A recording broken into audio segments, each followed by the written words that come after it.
Hey guys, tonight we're stepping into the shadowed halls of medieval castles and humble cottages alike, where the soft rustle of long skirts against stone floors tells a story of rules so rigid they governed every breath a woman took. You can almost hear the distant chanting of morning prayers echoing through cold chambers, the whispered instructions passed from mother to daughter about how to survive in a world that viewed you as simultaneously precious and powerless. The story may solve mysteries you never had an explanation for about why certain traditions around women's behaviour persisted for centuries, embedded so deeply in our collective memory that their medieval origins feel almost mythical.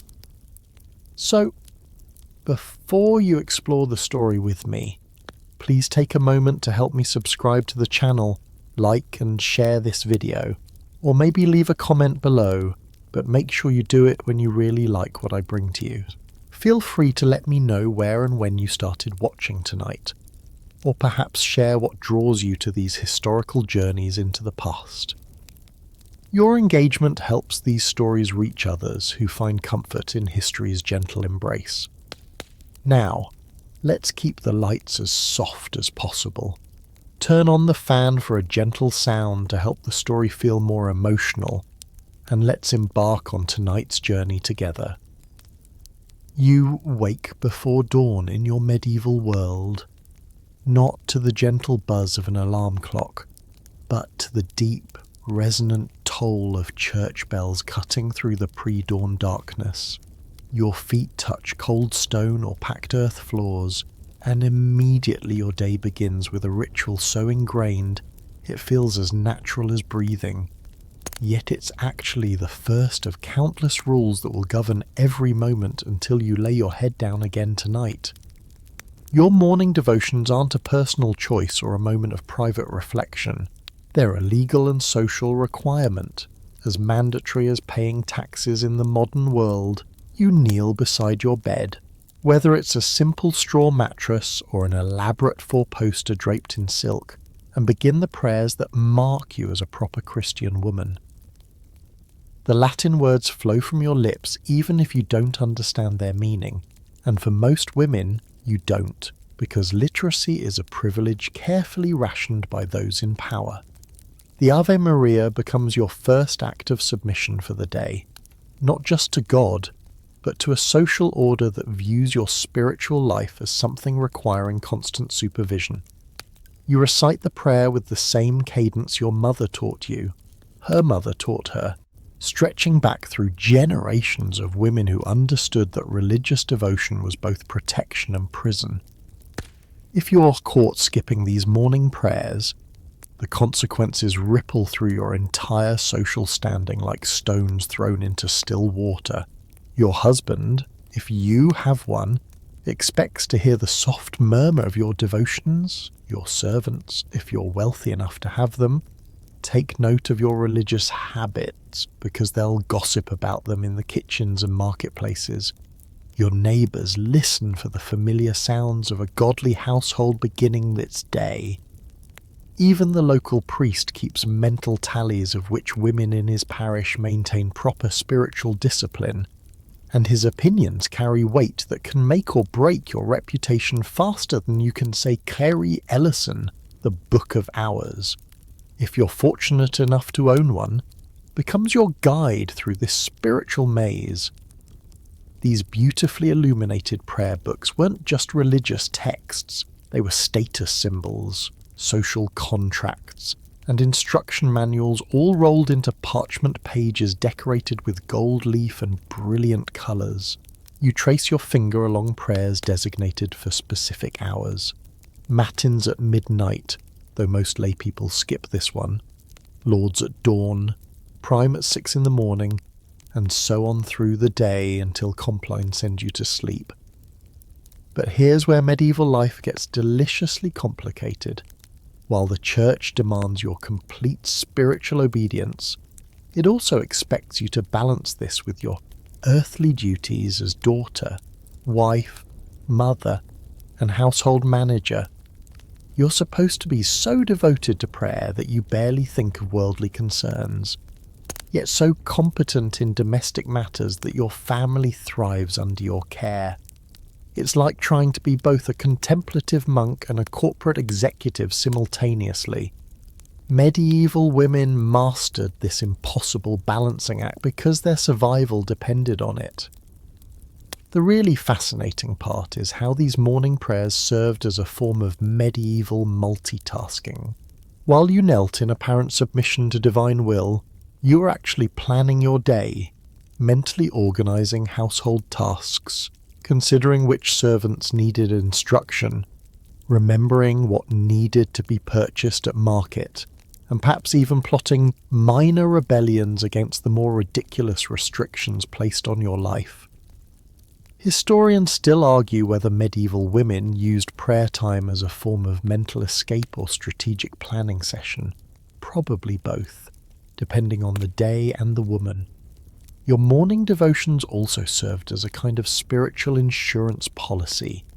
In a world where childbirth could kill you, where infections had no cure, where wars could devastate your homeland without warning, maintaining favour with God felt like the only reliable protection available.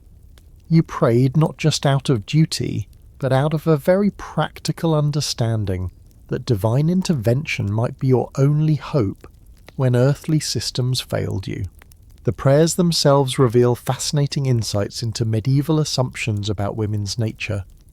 You beseeched the Virgin Mary for intercession, appealing to the only female figure in Christian theology who held real power. You prayed for patience, humility, and wisdom, virtues that would help you navigate a world that simultaneously revered and restricted your gender. You asked for protection during childbirth, for your husband's safe return from journeys, for your children's health, for harvest abundance, for peace in your household. These weren't just spiritual exercises, they were survival strategies wrapped in religious language. Every Hail Mary was also a small act of resistance, claiming a few moments of your day that belonged entirely to you and your relationship with the divine, even as everything else about your existence was subject to someone else's authority.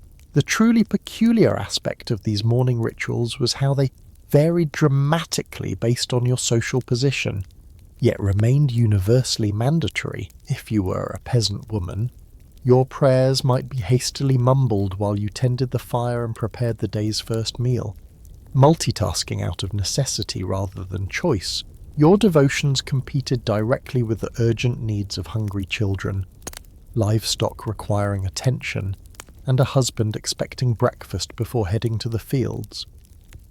But if you were born into nobility, your morning prayers became elaborate performances with their own supporting cast. Ladies-in-waiting would help you dress appropriately for devotions, ensuring your hair was properly covered and your clothing suitably modest for addressing the Almighty. You might have your own private chapel, complete with carved wooden kneelers softened by embroidered cushions, and stained glass windows casting jewelled light across your prayer book's illuminated pages. The irony is delicious. The richer you were, the more time you could afford to spend on seemingly spiritual matters, while the poorer you were, the more you actually needed divine intervention in your daily struggles. Yet both rich and poor women understood that skipping morning prayers wasn't really about disappointing God.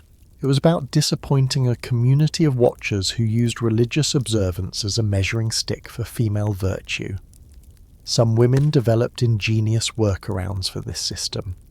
You might recite prayers while kneading bread, letting the rhythm of the dough match the cadence of familiar Latin phrases, or you could pray while spinning, the meditative motion of wheel and fibre creating a kind of moving meditation that satisfied both spiritual requirements and productive work.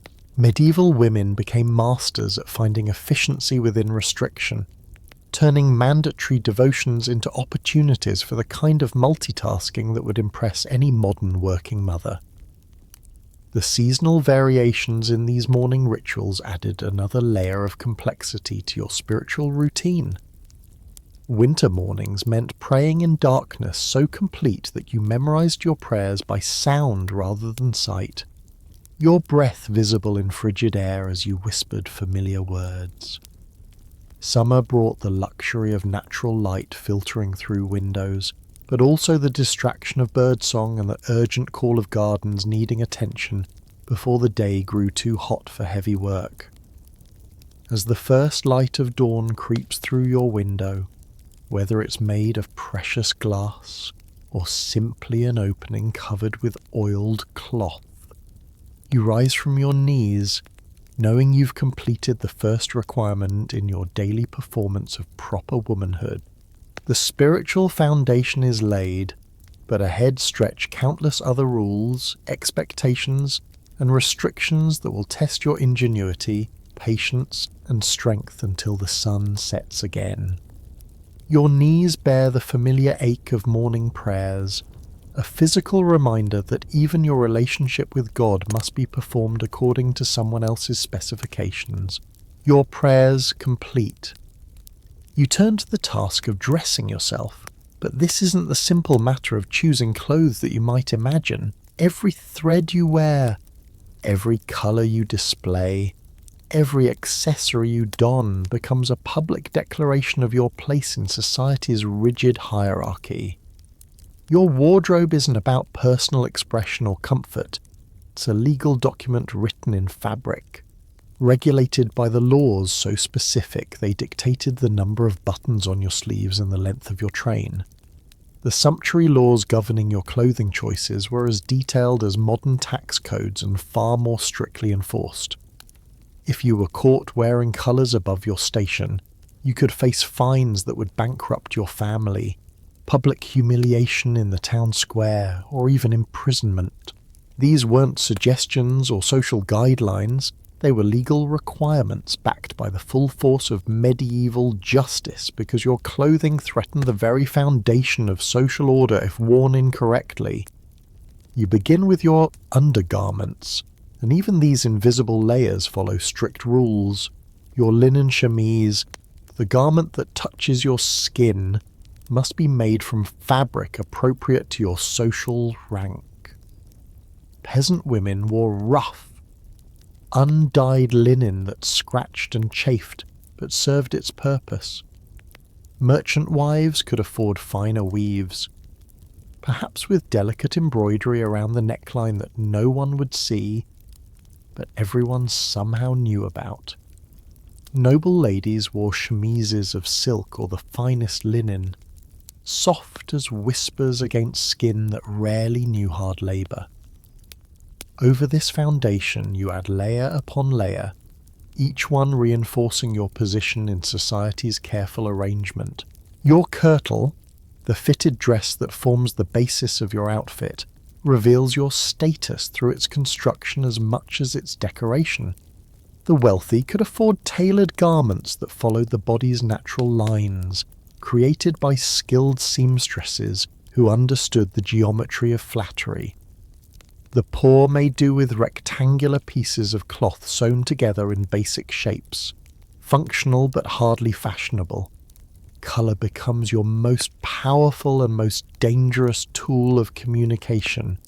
Purple, that royal hue extracted from thousands of murex shells, was legally forbidden to anyone below the rank of royalty.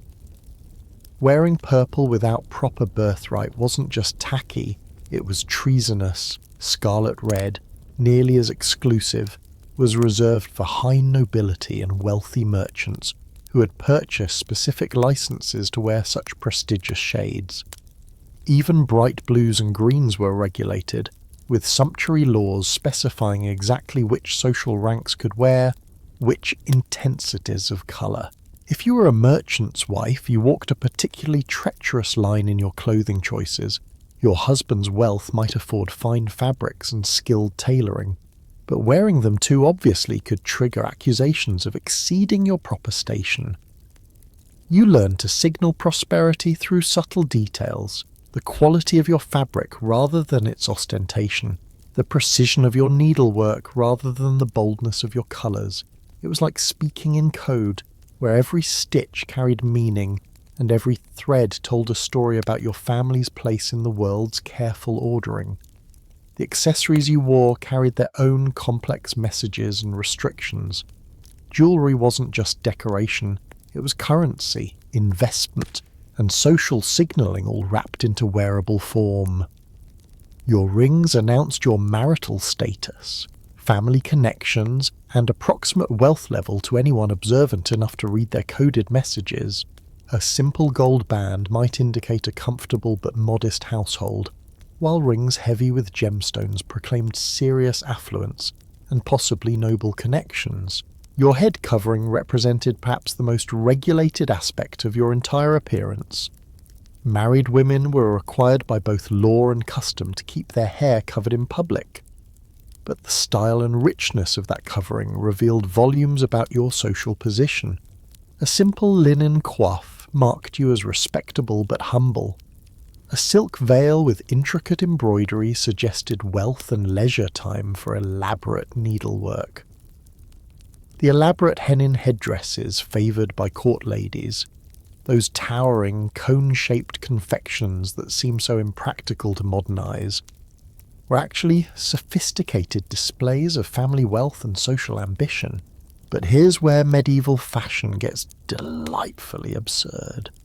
The same society that demanded women dress modestly and avoid vanity also required them to dress appropriately for their station, which often meant wearing clothes so elaborate they could barely move.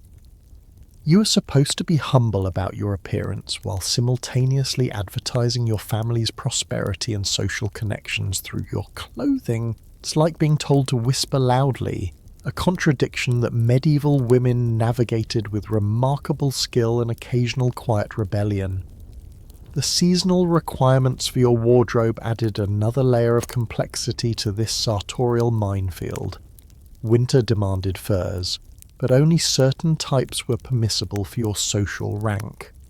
Ermine was reserved for royalty, while rabbit and squirrel were suitable for merchants and minor nobility. Peasants made do with sheepskin and rough wool, practical but hardly luxurious.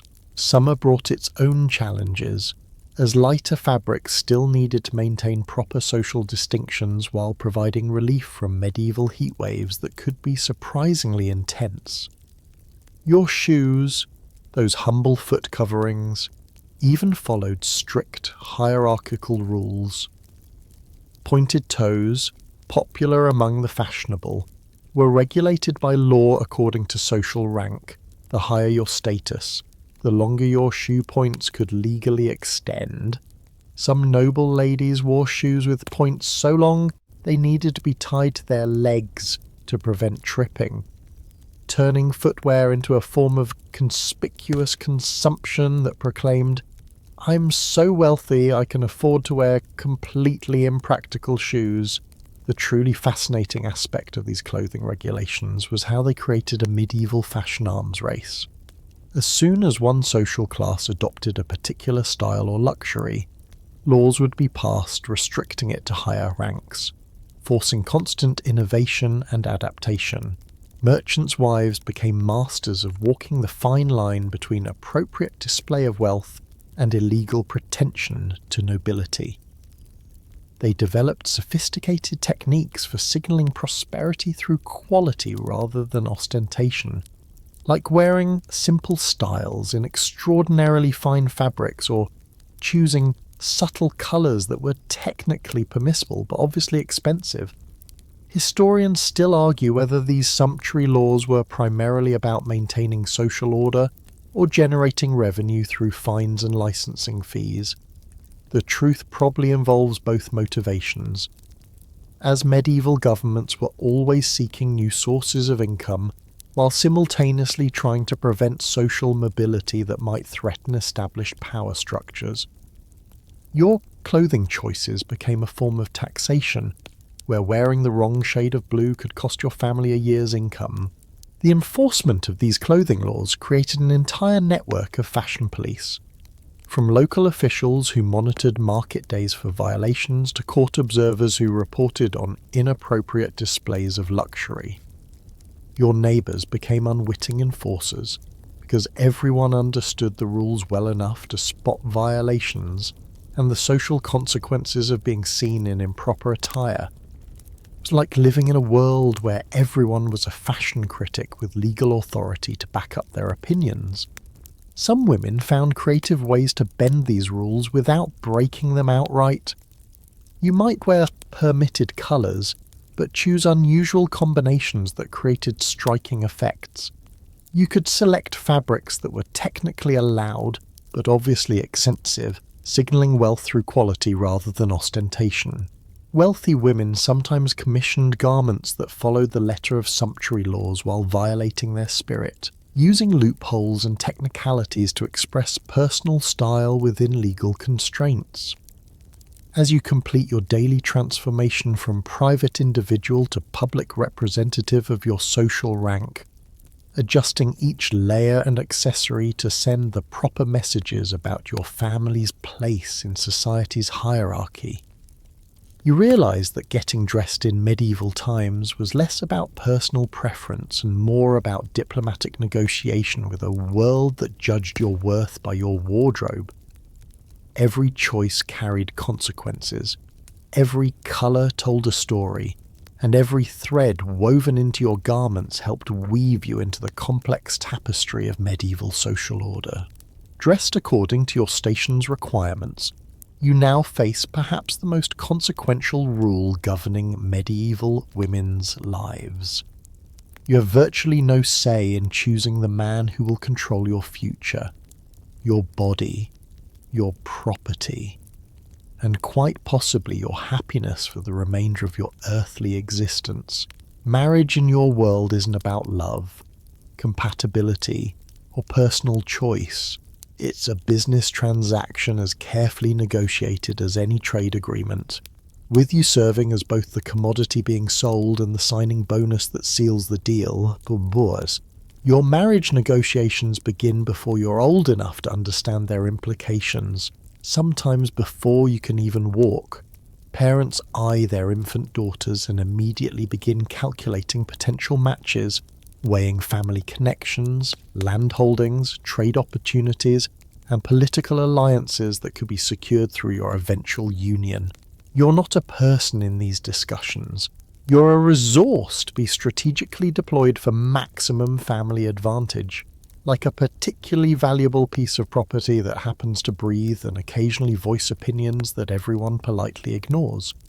The marriage marketplace operates with ruthless efficiency that would impress modern stock traders.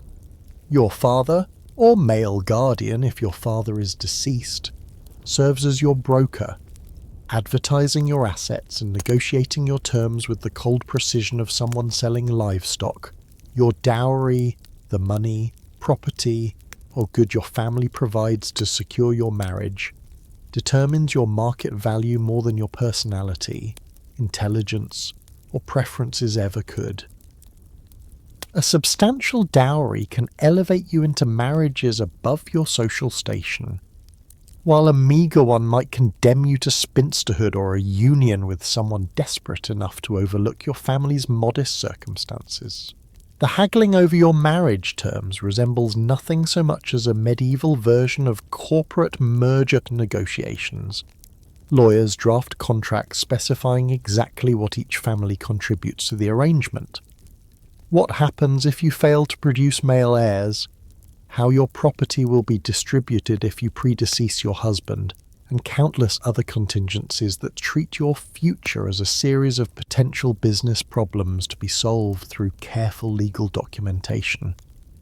You might be present during some of these negotiations, but your role is decorative rather than participatory or sumptuary. You're there to be evaluated like a horse at market, not to express opinions about your own fate. Your age at marriage depends entirely on your social status and your family's broad strategic needs. If you're born into nobility, you might be betrothed as a toddler and married by 12 or 13, barely past childhood, but old enough to begin producing the heirs that justify your existence. Peasant families often wait until you're older, not out of concern for your welfare, but because they need your labour in fields and households until a profitable match can be arranged. Either way, your biological and emotional readiness for marriage matters far less than your family's economic and political calculations. The marriage contract negotiations reveal medieval society's fascinating contradictions about women's nature and value. You're simultaneously considered too weak and emotional to make important decisions, yet valuable enough to serve as the centerpiece of complex financial and political arrangements that could affect generations of your family's fortunes. You're deemed incapable of managing your own affairs, yet expected to successfully manage a household, bear and raise children, and represent your family's honor in social situations that could make or break important business relationships. If you're fortunate enough to be born into a wealthy merchant family, your marriage might offer slightly more room for negotiation, not because medieval society suddenly develops respect for women's autonomy, but because successful merchants understand the value of marriages that create genuine partnerships in business ventures. Your future husband might actually meet with you before the wedding, assess your intelligence and capability, and consider whether you'll be an asset in managing the commercial enterprises that will support your joint household. It's still not about love or personal happiness, but at least it acknowledges that you possess useful skills beyond your ability to produce male offspring. The courtship rituals that precede your marriage are as carefully choreographed as any medieval pageant, designed to allow limited interaction between you and your intended husband while maintaining strict supervision that prevents any inconvenient development of actual affection or personal preference. You might exchange a few words during formal visits, participate in group activities like dancing or music making, or correspond through carefully censored letters that pass through multiple hands before reaching their intended recipients. These interactions aren't meant to help you determine compatibility. They're meant to ensure that neither party will create embarrassing scenes during the wedding ceremony. Your wedding preparations consume months of your family's attention and resources, but remarkably little of your input. The ceremony, feast, and celebration are designed to announce your family's wealth and social connections to the community, with your personal preferences ranking somewhere below the table decorations in importance. You'll wear what your family chooses, eat food selected by others, and participate in rituals that emphasize your transition from your father's property to your husband's possession, rather than celebrating your personal happiness or future prospects. The dowry negotiations often involve assets that dwarf your family's other financial dealings, requiring careful coordination between multiple generations of relatives who each have opinions about what constitutes an appropriate contribution to your marriage settlement. Your grandmother might contribute jewellery passed down through generations of family marriages. Your aunts might provide linens and household goods they've spent years preparing, and your father will typically provide the bulk of the monetary contribution that makes your marriage financially attractive to potential husbands. But here's where the medieval marriage system gets particularly cruel. If your first husband dies, you might have slightly more input into choosing a second spouse.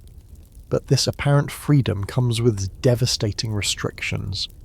Widows were often required to remarry within a specific time frame to maintain their property rights and social protection, making your choice in second marriages almost as constrained as your original arranged union. The difference is that now you understand exactly what marriage entails, making your powerlessness even more bitter than the innocent ignorance of your first wedding day. Some families developed elaborate strategies for maximizing their daughters' marriage prospects, including sending them to convents for education and refinement, arranging extended visits with wealthy relatives who could introduce them to better marriage prospects, or even relocating entire households to areas where their social standing might carry more weight in marriage negotiations. These efforts required substantial investments of time and money, but families understood that a daughter's advantageous marriage could elevate an entire family's social and economic status for generations. Historians still argue whether medieval arranged marriages actually produced more stable relationships than modern love matches, noting that couples who entered marriage with realistic expectations and clear role definitions might have experienced less disappointment than those who expected romance and partnership. The statistical evidence is inconclusive, partly because medieval records rarely document women's personal satisfaction with their marriages, focusing instead on the practical outcome like property transfers, heir production, and alliance maintenance that actually mattered to the families involved. The rare cases of marriage resistance, young women who refused their assigned matches, were handled with techniques that range from emotional manipulation and family pressure to physical confinement and threats of disinheritance. Your refusal to marry the chosen candidate didn't just disappoint your family, it threatened their carefully laid plans for social advancement, economic stability, and political alliance building that might have taken years to arrange. The consequences of marriage rebellion could affect not just your own future, but the prospects of your siblings, cousins, and even future generations of your family line.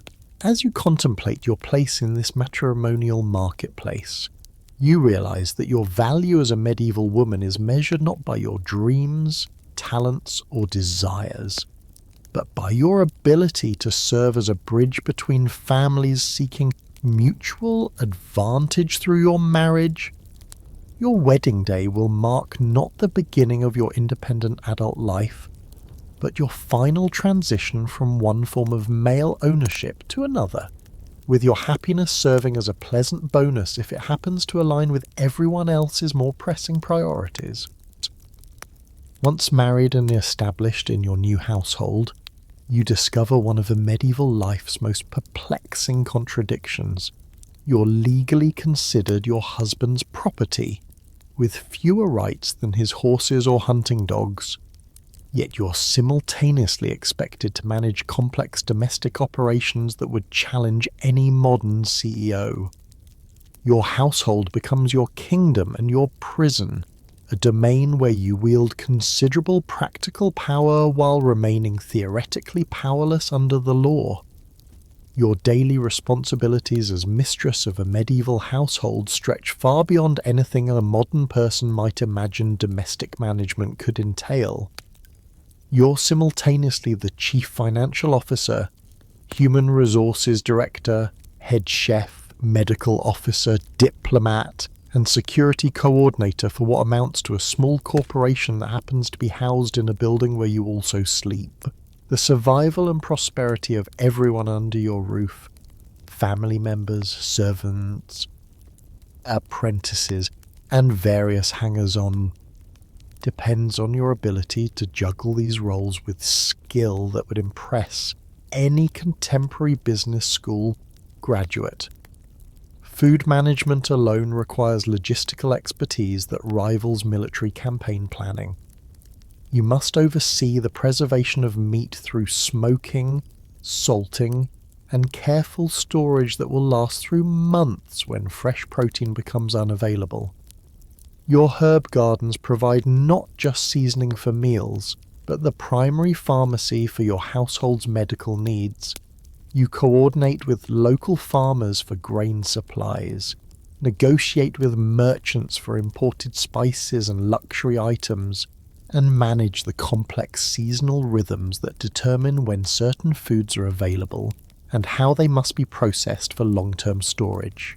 The brewing and baking operations under your supervision feed not just your immediate family, but often a dozen or more people who depend on your household for their daily sustenance. Medieval bread making was a precise science requiring careful attention to grain quality, yeast cultivation, and oven management that could mean the difference between nourishing loaves and inedible disasters. Your ale and beer production provided safe drinking alternatives to water that might carry deadly diseases, making your brewing skills quite literally a matter of life and death for everyone in your care. Textile production transforms your household into a medieval manufacturing centre where you oversee every step from raw materials to finished garments. You manage the sheep whose wool provides fabric, coordinate with local farmers for flax that becomes linen, and supervise the complex processes of cleaning, spinning, dyeing, and weaving that turn raw fibres into clothing for your family and trade goods that supplement your household income. The spinning wheel becomes as essential to your daily routine as a computer to a modern office worker, and your skill with the needle and thread directly impacts your family's comfort and social standing. Your role as household medical officer requires knowledge that spans botany, chemistry, and psychology. As you're responsible for treating everything from minor cuts to serious illnesses that could prove fatal without proper care, you maintain extensive herb gardens with plants chosen for their medicinal properties, prepare tinctures and poultices using recipes passed down through generations of women who understood the healing power of plants long before formal medical training existed. When plague or other epidemic diseases threaten your community, your household survival often depends on your ability to implement quarantine procedures and medical treatments that modern doctors would recognize as surprisingly effective. The financial management of your medieval household involves calculations that would challenge any modern accountant, as you must balance income streams that vary dramatically with seasons, weather, political stability, and market fluctuations completely beyond your control. You track expenses for dozens of different categories, from servants' wages to livestock feed to the luxury items that maintain your family's social status. Your ability to stretch resources during lean periods and invest wisely during prosperous times directly determines whether your household thrives or merely survives. Diplomatic relations with neighbours, merchants, and visiting dignitaries fall largely under your supervision, as medieval hospitality customs require you to manage complex social situations that could affect your family's business relationships and political alliances for years to come. A poorly planned dinner party could damage important trade partnerships, while skillful entertaining might open doors to opportunities that elevate your family's social and economic standing.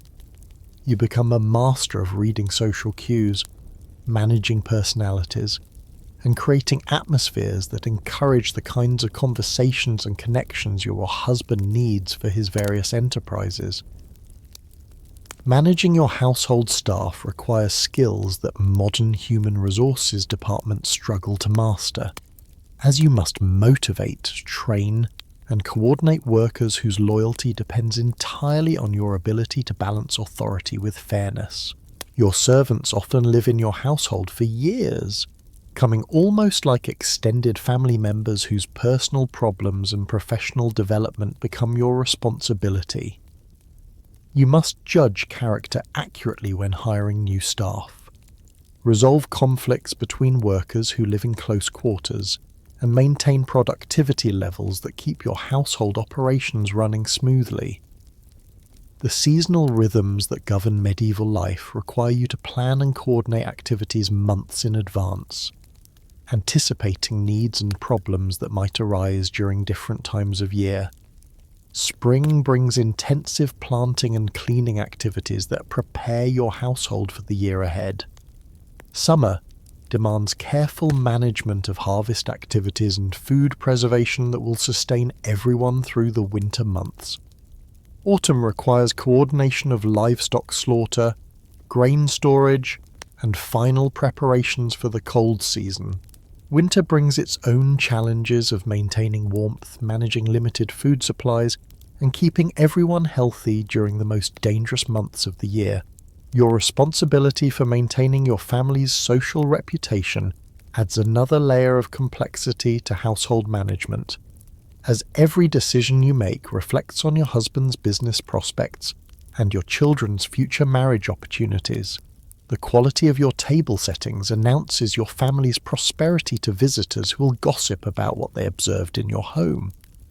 The behaviour of your servants reflects your management skills to neighbours who judge your competence based on how well your household runs. Even the appearance of your gardens and outbuildings communicate messages about your family's attention to detail and commitment to maintaining proper standards. But here's the truly maddening aspect of your situation.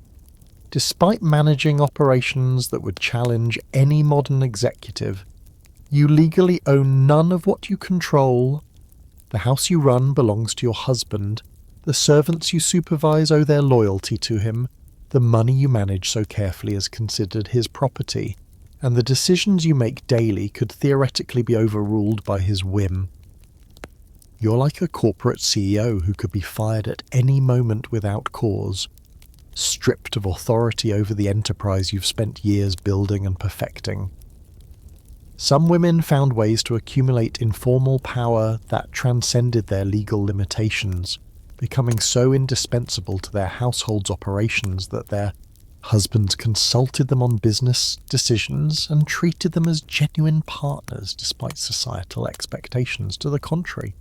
These women developed networks of female allies who shared information, resources, and mutual support that helped them navigate the challenges of managing complex households while remaining legally powerless.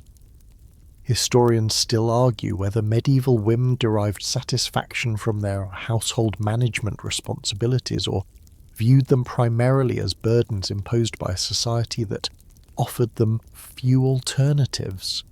The evidence suggests both perspectives coexisted, with many women taking genuine pride in their domestic expertise, while simultaneously resenting their lack of legal recognition and autonomous authority over the domains they manage so skillfully.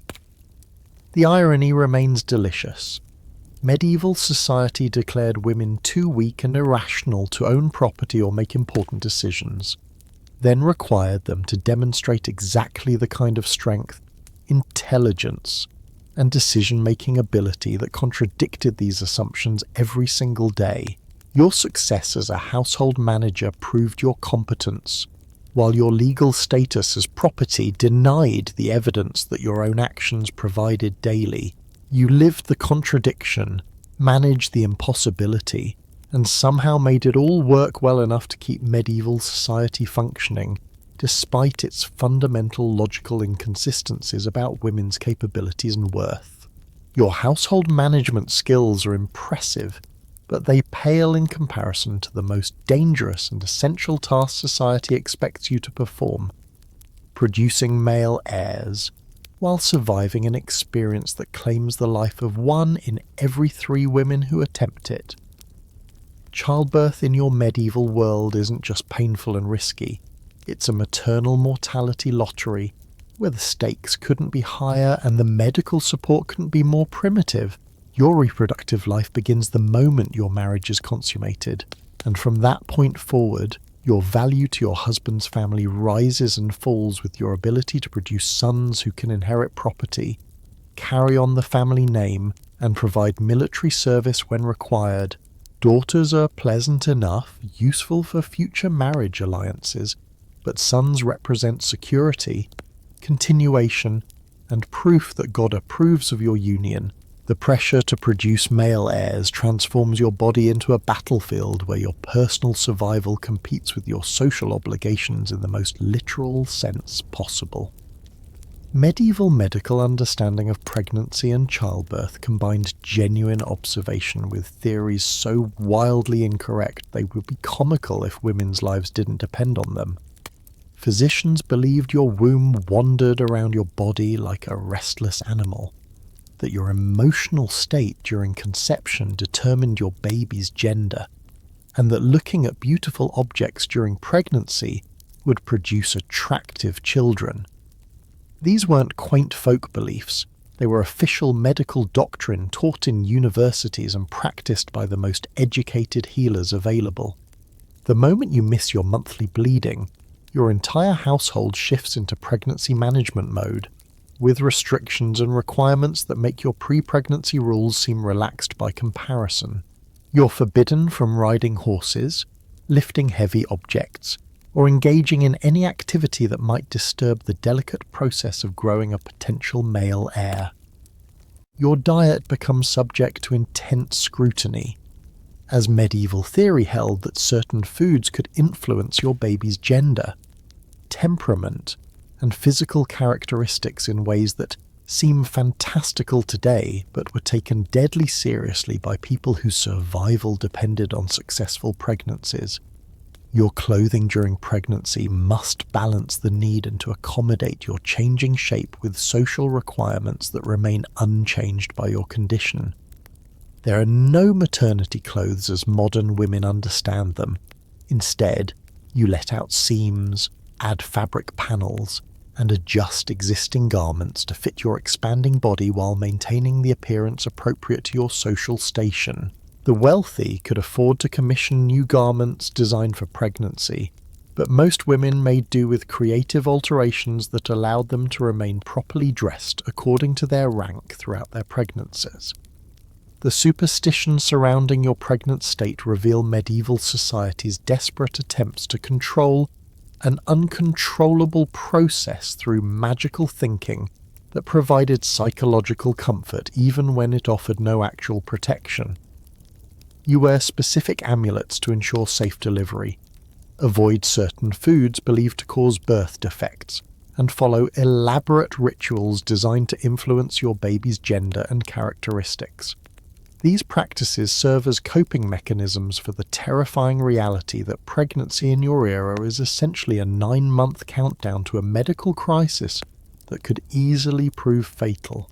Your birthing experience takes place in an exclusively female environment that excludes not just your husband, but all male physicians whose formal medical training might actually prove useful in emergency situations.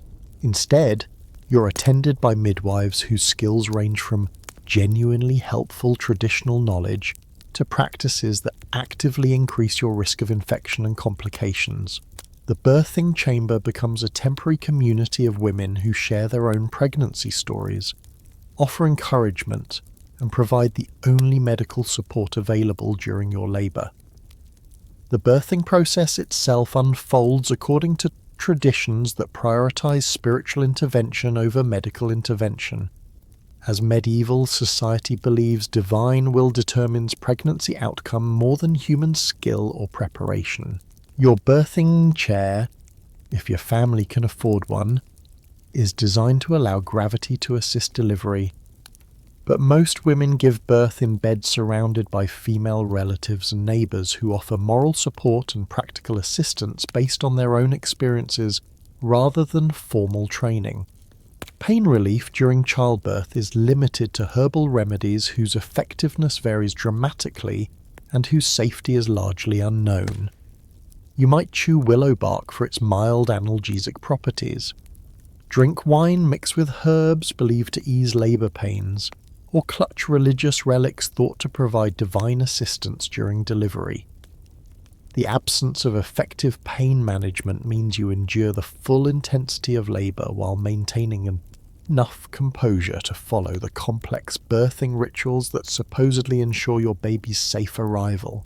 The moment of birth reveals your baby's gender, and your household's reaction depends entirely on whether you've produced the male heir everyone desperately wanted, or another daughter who represents potential future value but immediate disappointment.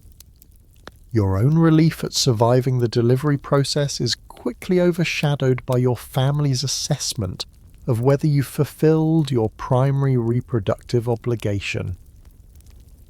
A son brings celebration, increased status, and assurance that your marriage serves its intended purpose.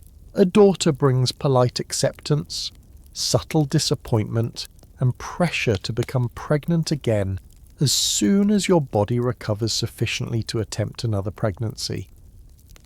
Your recovery period, called lying in, typically lasts about a month and follows strict protocols designed to protect your health while keeping you properly secluded from normal social activities.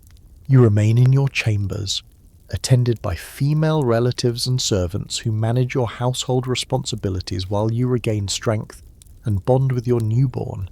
This period represents one of the few times in medieval women's lives when rest and self-care are not just permitted but required. Though even this recovery time is structured according to social expectations rather than medical recommendations. The infant mortality rates that plague medieval families mean that even successful births don't guarantee successful child rearing, as diseases, accidents, and malnutrition claim substantial numbers of children before they reach adulthood. You invest enormous emotional energy in babies who may not survive their first year, creating psychological resilience that allows you to love intensely while maintaining emotional protection against losses that modern parents would find devastating. Your breastfeeding responsibilities tie you to your infant in ways that limit your mobility and energy for months after birth. Yet medieval society expects you to resume your full range of household management duties as quickly as possible.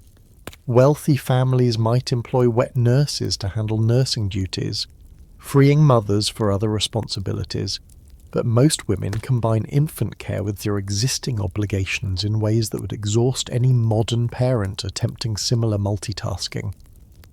The pressure to produce additional children begins almost immediately after your recovery from previous births, as medieval families understand that infant and childhood mortality requires multiple pregnancies to ensure that some children survive to adulthood.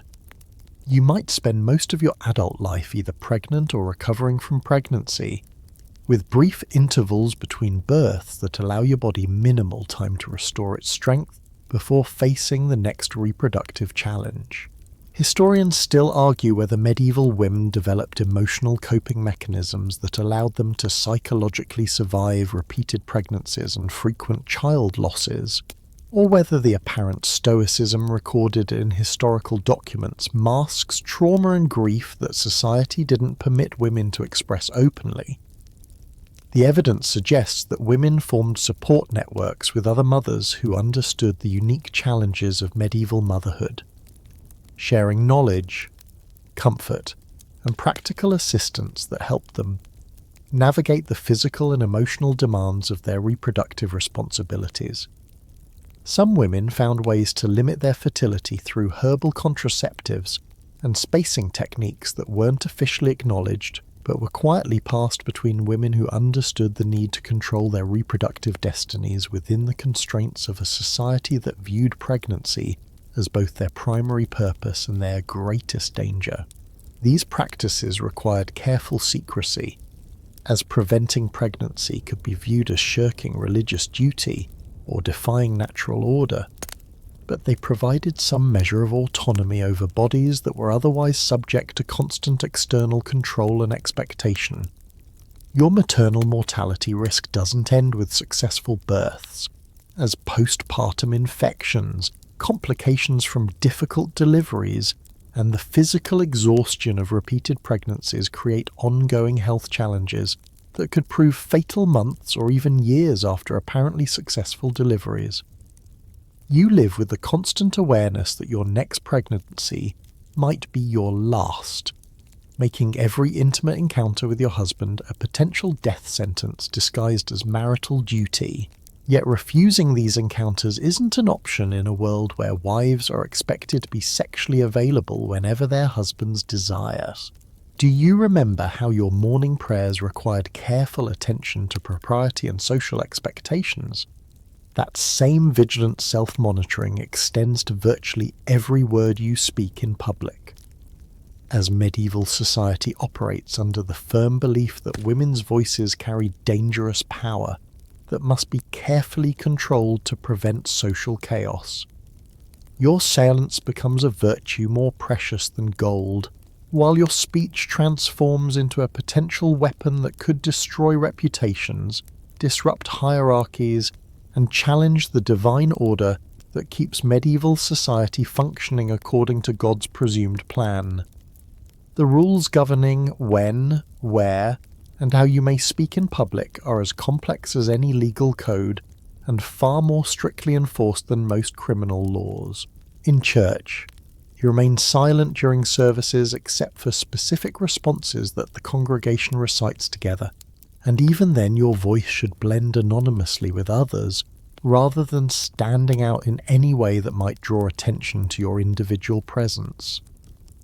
The biblical injunction that women should remain silent in church is interpreted literally, making your participation in religious services a largely passive experience where you observe, listen, and pray silently while men handle all speaking roles.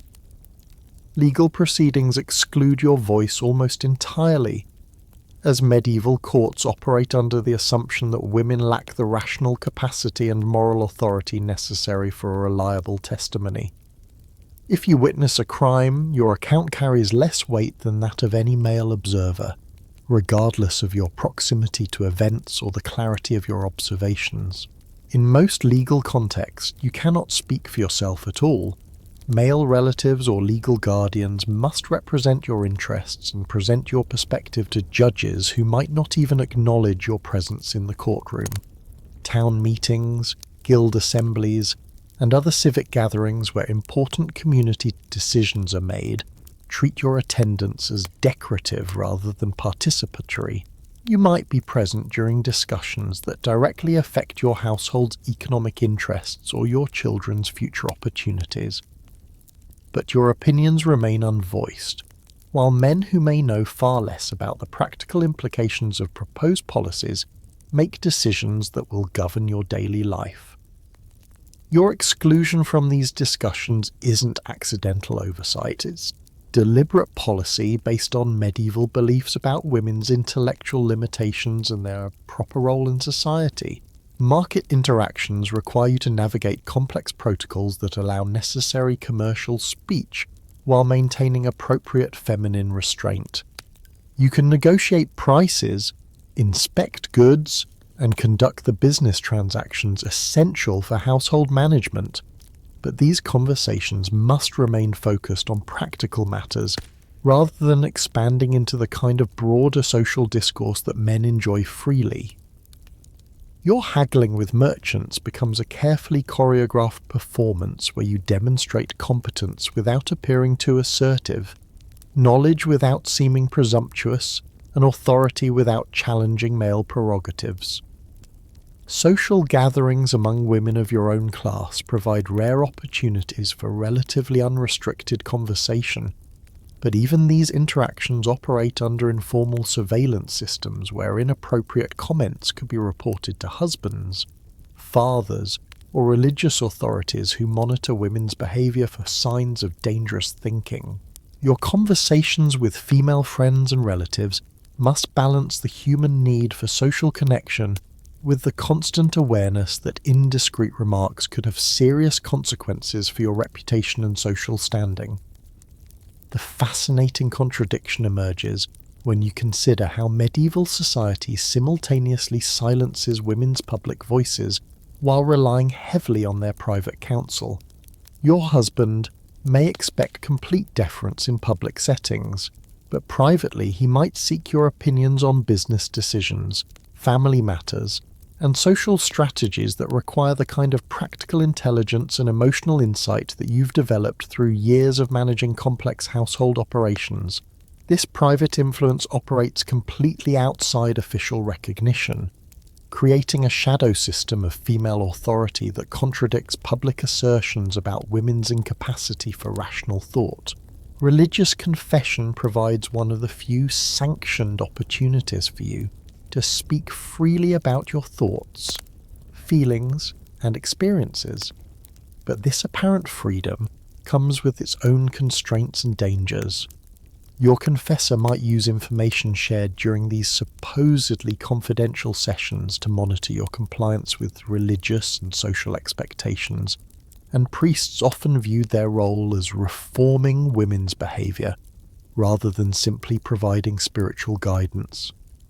confession becomes less about personal spiritual development and more about reinforcing social control through religious authority. Your voice in family decision-making varies dramatically depending on your social class, your husband's personality, and your demonstrated competence in areas that matter to your household's prosperity.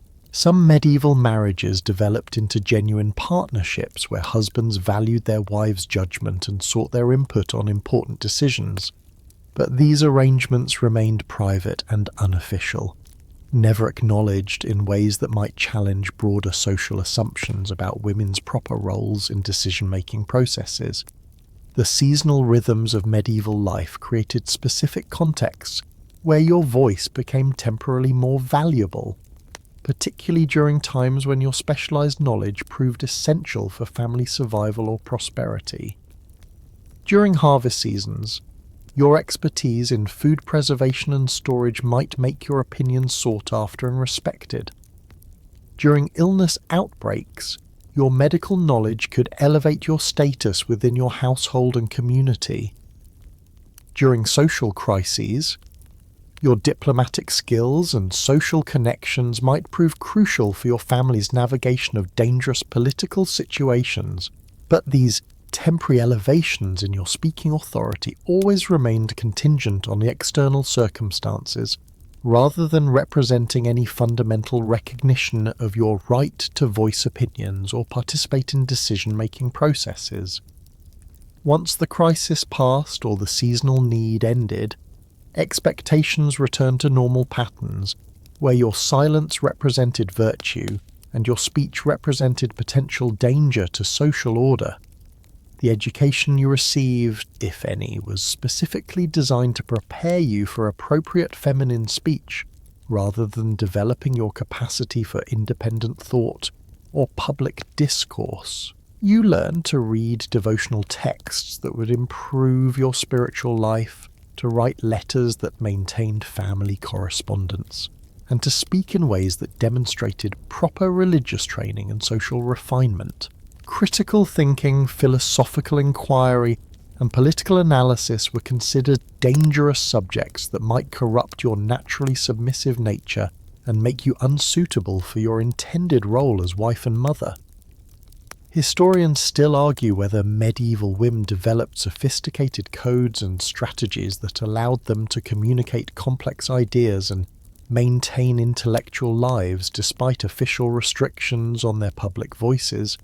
Some evidence suggests that women created informal networks for sharing information, discussing ideas, and influencing decision-making processes through indirect methods that circumvented formal prohibitions on female political and intellectual participation. The penalties for inappropriate speech could range from social ostracism and family punishment to formal legal consequences that might include fines, public humiliation, or even accusations of witchcraft if your words were deemed particularly threatening to established authority. The famous scold's bridle or gossip's bridle, a metal contraption designed to prevent speech while publicly humiliating women who talked too much or said inappropriate things, represents the extreme end of a spectrum of punishments designed to control women's voices through fear and shame. Some medieval women found creative ways to circumvent speech restrictions through indirect communication methods like needlework, music, and written correspondence that allowed them to express complex thoughts and maintain intellectual connections without violating explicit prohibitions on public speech. These alternative forms of communication required sophisticated coding systems and careful attention to audience, but they provided outlets for women whose intelligence and curiosity couldn't be completely suppressed by social restrictions. The religious concept of women's spiritual equality with men created ongoing tension with social practices that treated female voices as inherently less reliable and valuable than male perspectives. This contradiction forced medieval theologians and social theorists into elaborate intellectual gymnastics to explain why women possessed souls equal to men's, while simultaneously requiring constant male supervision and guidance in worldly matters. Your awareness of these speech restrictions shapes every social interaction, creating a constant internal dialogue where you weigh the potential benefits of speaking against the possible consequences of voicing your thoughts. You develop sophisticated skills in reading social situations, timing your rare contributions to conversations for maximum impact, and expressing complex ideas through subtle hints and indirect suggestions that allow you to influence outcomes without appearing to challenge male authority directly. Your carefully controlled voice in public forums becomes even more constrained when it comes to property ownership, where medieval law creates one of history's most elaborate legal contradictions.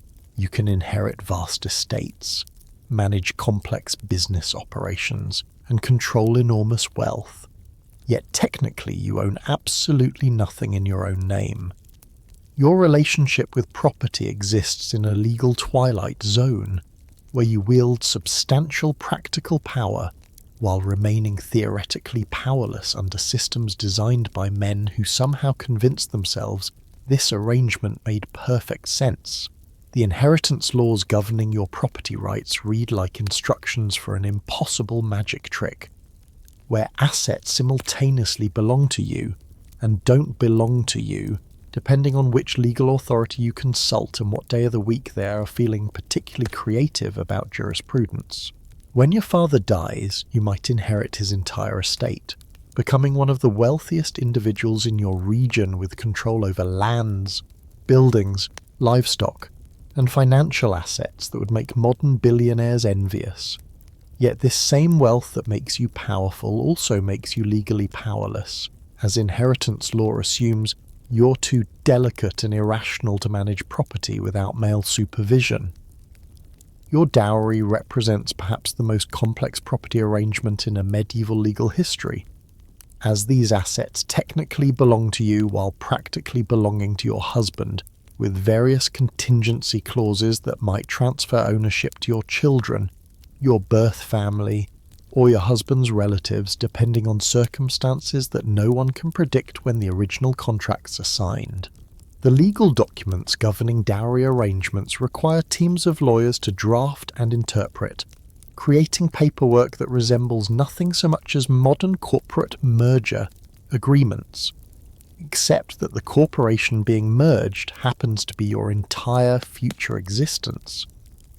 The management of inherited estates reveals the stunning hypocrisy embedded in medieval attitudes toward women's capabilities, as you might find yourself responsible for agricultural operations spanning thousands of acres, commercial enterprises involving international trade, and financial portfolios that require sophisticated understanding of banking, investment, and risk management. Your stewards and bailiffs report to you, your tenants pay rent to you, your business partners negotiate with you, and your legal representatives act on your behalf. Yet official legal doctrine maintains that you're intellectually incapable of handling such responsibilities without male guidance. If you're widowed and inherit your husband's property in addition to your own family's assets, you might become one of the most powerful economic actors in your region, while remaining legally classified as someone who needs a male guardian to make important decisions.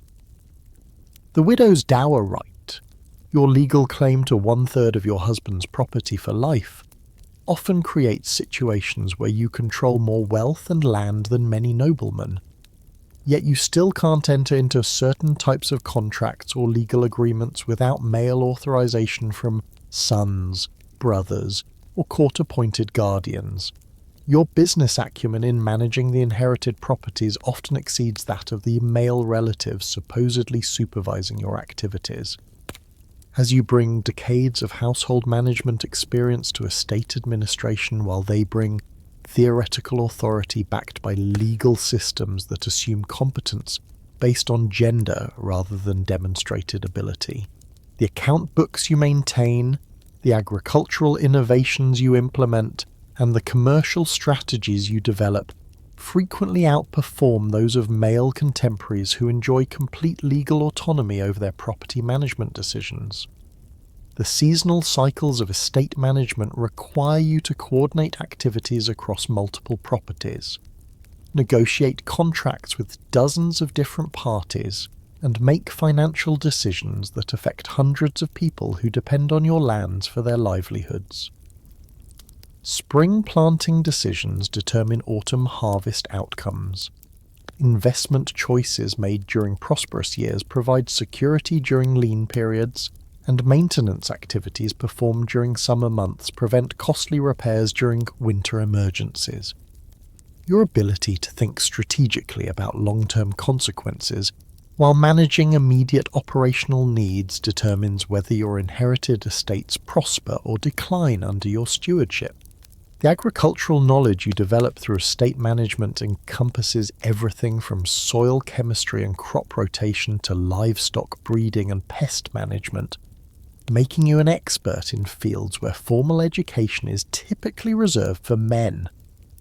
Your practical understanding of farming techniques, weather patterns, and market fluctuations often surpasses that of university-trained agriculturalists who know theory but lack hands-on experience with the complexities of actual food production under medieval conditions.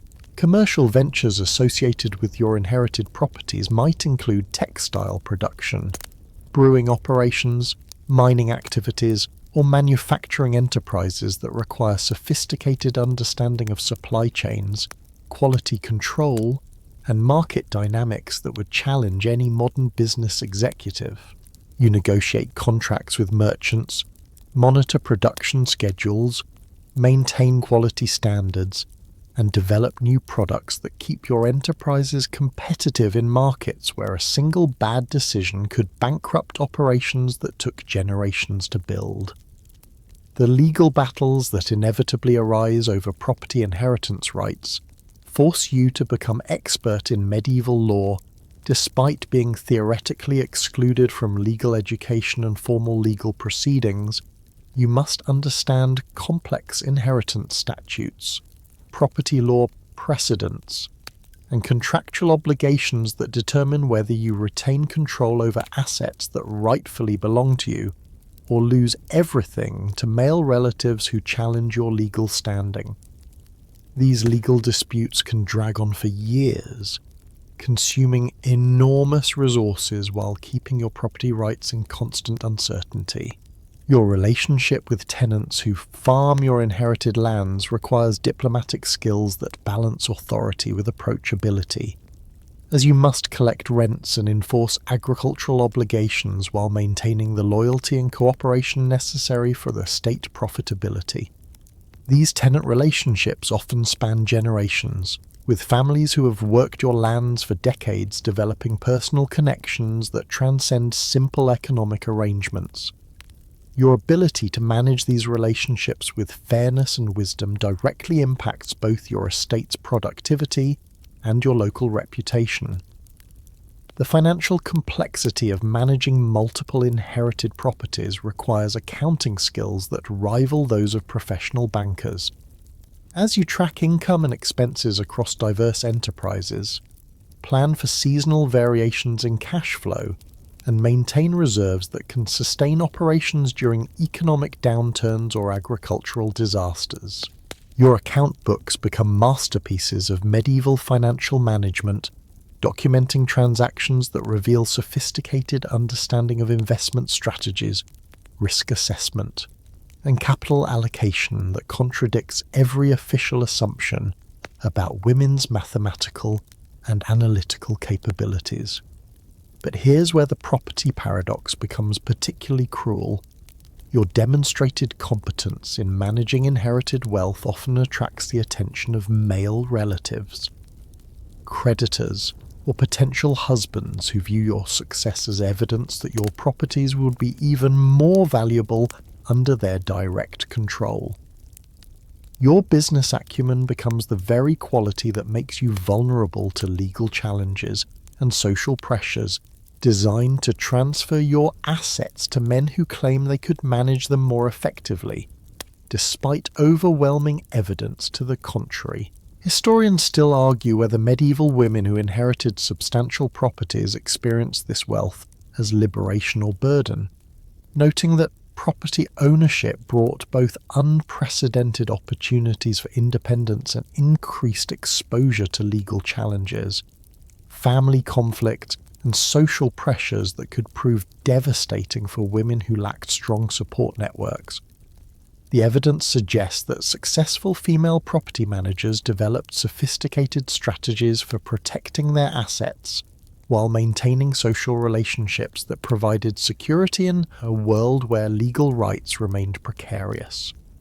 Some women found ways to work around property law restrictions by creating complex trust arrangements, forming business partnerships with female relatives, or developing informal networks of mutual support that provided alternatives to official legal protection.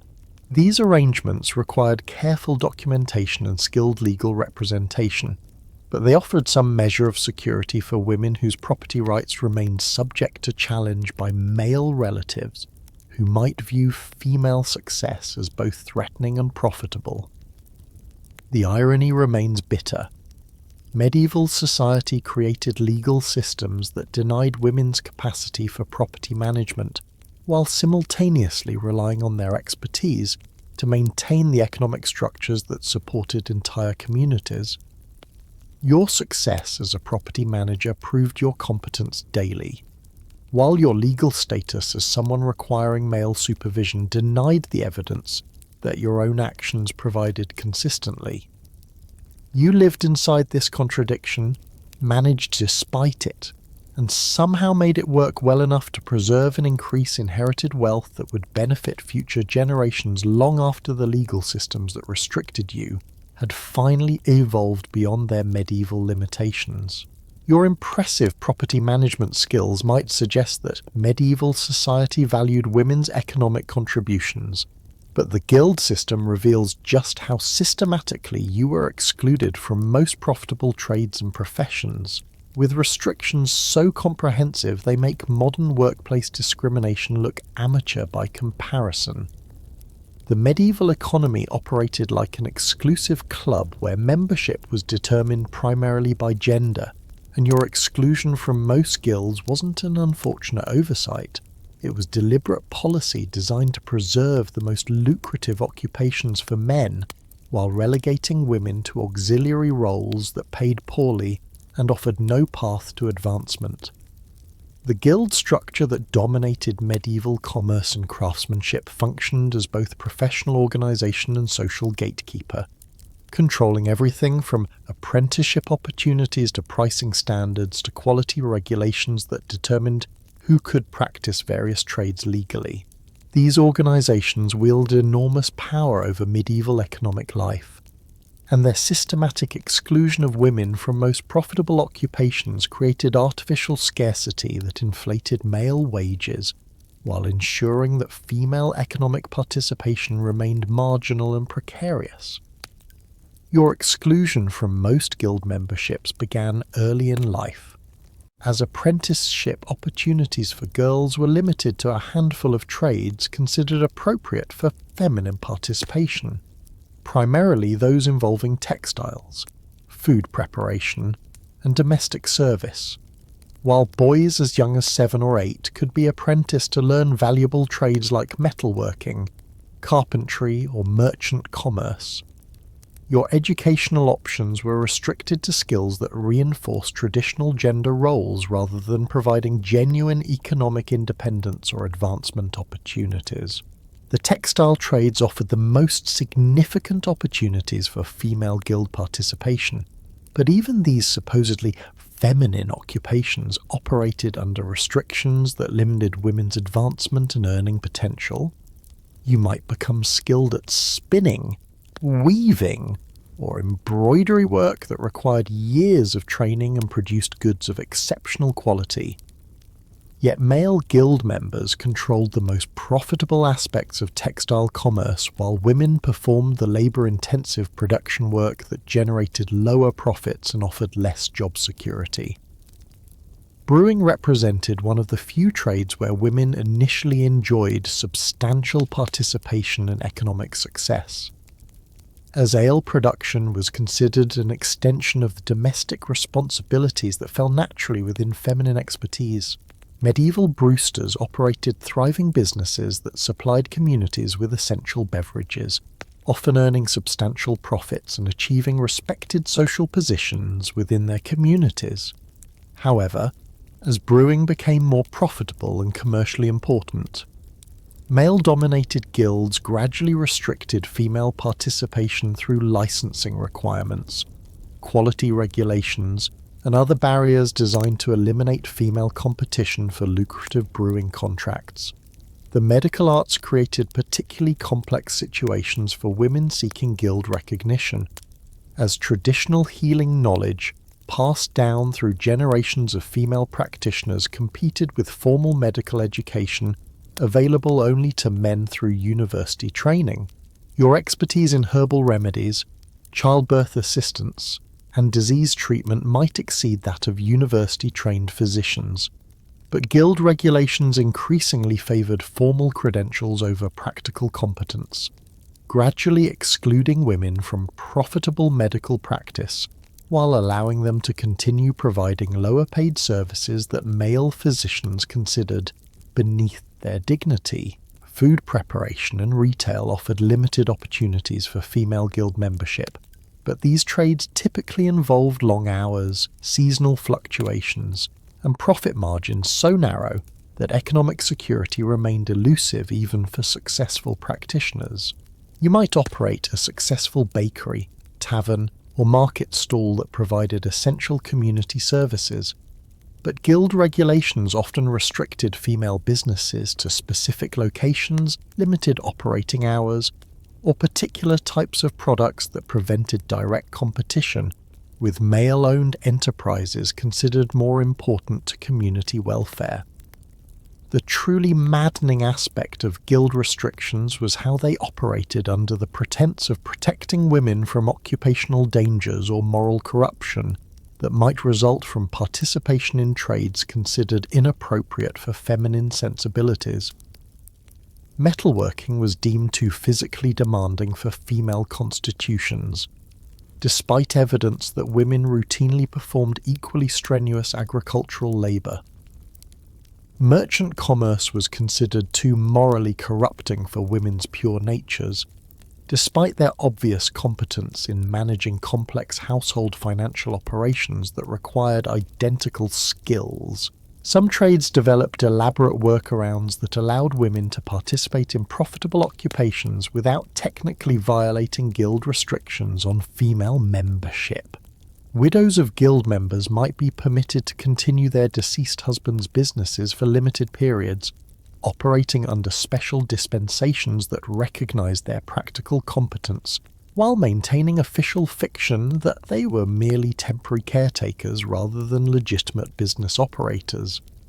These arrangements provided some economic opportunities for women, while reinforcing the principle that female participation in profitable trades was exceptional rather than normal. The quality of work produced by female craftspeople often equaled or exceeded that of their male counterparts, as women brought the same attention to detail and commitment to excellence that characterized their domestic responsibilities to whatever trades they were permitted to practice. Medieval records document numerous examples of female artisans whose products commanded premium prices and earned reputations for superior quality. Yet these individual successes rarely translated into broader acceptance of female participation in guild-controlled occupations. Regional variations in guild policies created a patchwork of opportunities where women might find economic niches that were forbidden elsewhere. As some cities or regions developed more liberal attitudes toward female participation in certain trades while maintaining strict restrictions in others.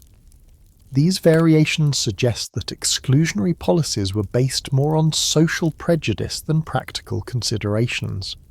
as communities that allowed greater female participation in guild activities generally experienced economic benefits rather than the social chaos that guild restrictions supposedly prevented.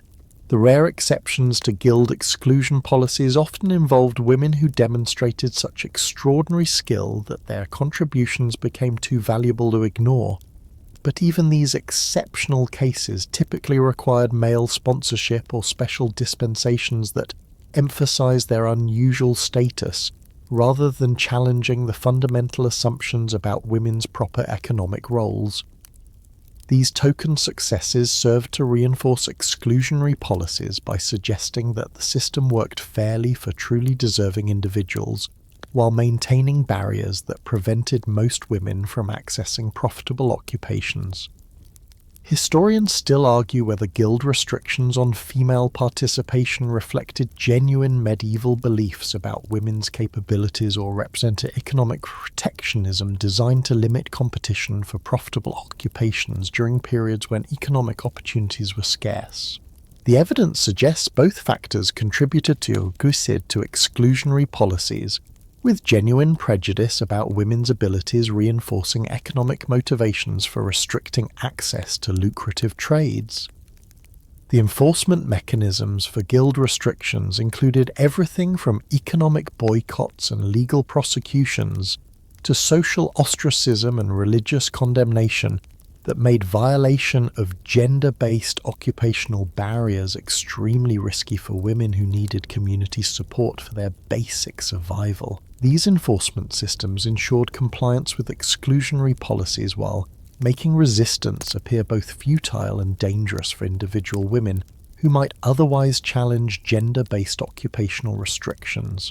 Some women found creative ways to participate in guild-controlled trades through partnerships with male relatives, informal apprenticeships that operated outside official guild structures, or specialization in aspects of trades that guilds considered too minor to regulate closely. These workarounds required careful navigation of legal and social restrictions, but they provided opportunities for women whose skills and ambitions exceeded the narrow range of officially approved feminine occupations. The long-term economic effects of guild restrictions on female participation likely reduced overall productivity and innovation in medieval economies. As systematic exclusion of roughly half the population from most profitable occupations represented massive waste of human capital that no modern economy could sustain. Your forced exclusion from these opportunities wasn't just unfair to individual women, it was economically irrational for communities that could have benefited from broader participation in skilled trades and commercial activities that required exactly the kinds of intelligence, dedication, and attention to detail that women demonstrated daily in their domestic responsibilities. Your exclusion from guild opportunities might limit your economic prospects, but it pales in comparison to the Church's invasive supervision of your spiritual life through mandatory confession requirements that transform your most private thoughts into public property, subject to priestly judgment and community surveillance. The confessional booth becomes your personal interrogation chamber, where religious authorities probe every corner of your inner life, evaluating your moral worthiness according to standards that seem designed more to control women's behavior than to provide genuine spiritual guidance. The frequency of required confession varies depending on your social status and local religious customs, but most medieval women face mandatory spiritual examination at least monthly, with additional sessions required during religious holidays before major life events. And whenever priests suspect that your behavior or attitude indicates spiritual corruption requiring immediate intervention, these aren't brief, superficial conversations about general spiritual well-being. They're detailed examinations of your thoughts, feelings, actions, and intentions that leave virtually no aspect of your private life beyond clerical scrutiny. Your preparation for confession begins days in advance, as you systematically review your recent activities, thoughts, and attitudes to identify sins that require admission and absolution. The Church provides elaborate guidelines for examination of conscience that cover everything from obvious transgressions like theft or adultery to subtle spiritual failures like pride, envy, or insufficient gratitude for divine blessings. This self-examination process creates a mental state where you constantly monitor your own thoughts and behaviours for evidence of sinfulness, transforming daily life into a perpetual audit of your spiritual worthiness. The actual confession process follows strict protocols that require you to kneel in a position of physical submission while verbally acknowledging your moral failures to a priest who represents both divine authority and institutional power that extends far beyond spiritual matters. Your confessor doesn't simply listen passively to your admissions of wrongdoing.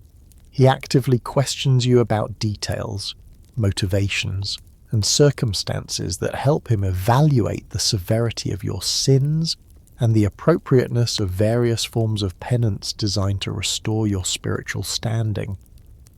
The range of sins that priests expect you to confess reveals fascinating insights into medieval assumptions about women's moral vulnerabilities and the types of behaviour that church authorities considered most threatening to social order. Sexual thoughts and desires receive enormous attention, with detailed questioning about fantasies, temptations, and physical responses that would make modern therapists uncomfortable. Your confessor might probe for evidence of contraceptive use, extramarital attractions, or insufficient enthusiasm for marital duties that could indicate spiritual corruption requiring intensive correction. But the confessional examination extends far beyond sexual matters to encompass every aspect of your social and domestic behaviour that might reflect spiritual problems requiring clerical intervention. Your relationships with servants, neighbours, and family members become subject to priestly evaluation, as conflicts, resentments, or insufficient charity toward others could indicate pride, anger, or other spiritual defects that threaten your salvation. Even your household management practices face scrutiny, as wasteful spending, inadequate hospitality, or poor treatment of the poor might reveal spiritual priorities that require adjustment through penance and instruction. The penance assigned following your confession serves multiple functions beyond simple spiritual correction, as these requirements often involve public activities that announce your moral status to community members who monitor each other's religious compliance with the same attention they pay to fashion violations or social improprieties. Your penance might require specific prayers to be recited at particular times and places where others can observe your spiritual discipline. Charitable activities that demonstrate your reformed priorities, or behavioural modifications that prove your commitment to avoiding future transgressions. The psychological impact of regular confession creates a mental state where you internalize clerical authority to such an extent that you begin monitoring your own thoughts and behaviors according to standards that priests have taught you to apply to yourself. This internalized surveillance system proves far more effective than external oversight could ever be, as you become your own moral police officer, constantly evaluating your spiritual worthiness according to criteria that emphasize submission, humility, and acceptance of male religious authority over independent moral reasoning. Your confessor's power extends well beyond the confessional booth, as the information you provide during these supposedly confidential sessions influences his judgments about your character, reliability, and social standing in ways that affect your family's reputation and community relationships. While formal confession seal prohibits priests from directly revealing specific information shared during confession, informal communications about your general spiritual condition often reach your husband, family members, and community leaders who shape their treatment of you based on clerical assessments of your moral worthiness. The seasonal rhythms of church calendar create intensive confession periods during Lent, Advent, and other religious observances when your spiritual examination becomes even more detailed and demanding than usual. These special confession sessions require extraordinary preparation and often result in more severe penance assignments that might affect your daily routine for weeks or months following the confessional examination. Your ability to demonstrate appropriate spiritual progress during these intensive periods influences your standing within religious community and affects your access to various church privileges and protections. The educational aspect of confession involves ongoing instruction about religious doctrine, moral theology, and appropriate feminine behavior that priests provide alongside spiritual counseling and penance assignment. Your confessor becomes your primary teacher about religious matters, and his interpretations of church teachings directly shape your understanding of your spiritual obligations and temporal duties. This educational role gives priests enormous influence over your worldview and moral development, often exceeding that of family members or other community authorities. Some confessors develop reputations for particular expertise in addressing women's spiritual needs, attracting female penitents who seek guidance from priests known for understanding feminine psychology and providing helpful counseling about domestic challenges, marriage difficulties, or child-rearing concerns that require both spiritual and practical advice. These popular confessors often maintain waiting lists of women seeking their services, creating informal networks of female spiritual advisees who share recommendations and experiences about clerical guidance that proves genuinely helpful, versus priests whose confessional style creates more anxiety than comfort. The truly insidious aspect of the confession system lies in how it transforms your natural human emotions, desires, and reactions into evidence of spiritual failure requiring constant correction and supervision. Your anger about unfair treatment becomes the sin of wrath. Your sadness about losses becomes insufficient trust in divine providence. Your pleasure in beautiful objects becomes vanity or materialism, and your intellectual curiosity becomes pride or presumption. Every authentic human response to life's challenges becomes pathologized as spiritual disease requiring clerical treatment. Historians still argue whether medieval confession provided genuine psychological benefits for women who lacked other outlets for discussing personal problems and emotional difficulties, or whether the system primarily served as a mechanism for social control that used religious authority to reinforce secular restrictions on female autonomy. The evidence suggests both functions operated simultaneously, with some women finding real comfort and guidance through confessional relationships, while others experienced these requirements as additional burdens in lives already heavily regulated by external authorities. The resistance strategies that some women developed for managing confession requirements included careful selection of confessors known for reasonable interpretations of religious law, preparation techniques that emphasized venial sins while avoiding discussion of more serious transgressions that might trigger intensive intervention, and informal networks of female advisors who shared information about navigating confessional examinations successfully.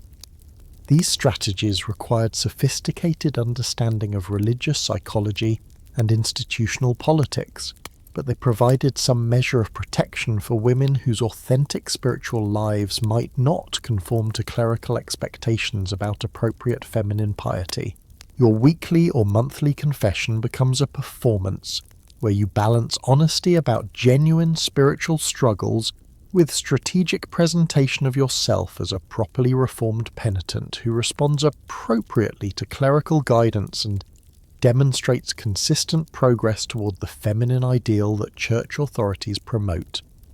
This performance requires considerable emotional energy and psychological sophistication, as you must appear authentic while carefully managing information that could affect your social standing and family relationships in ways that extend far beyond purely spiritual concerns.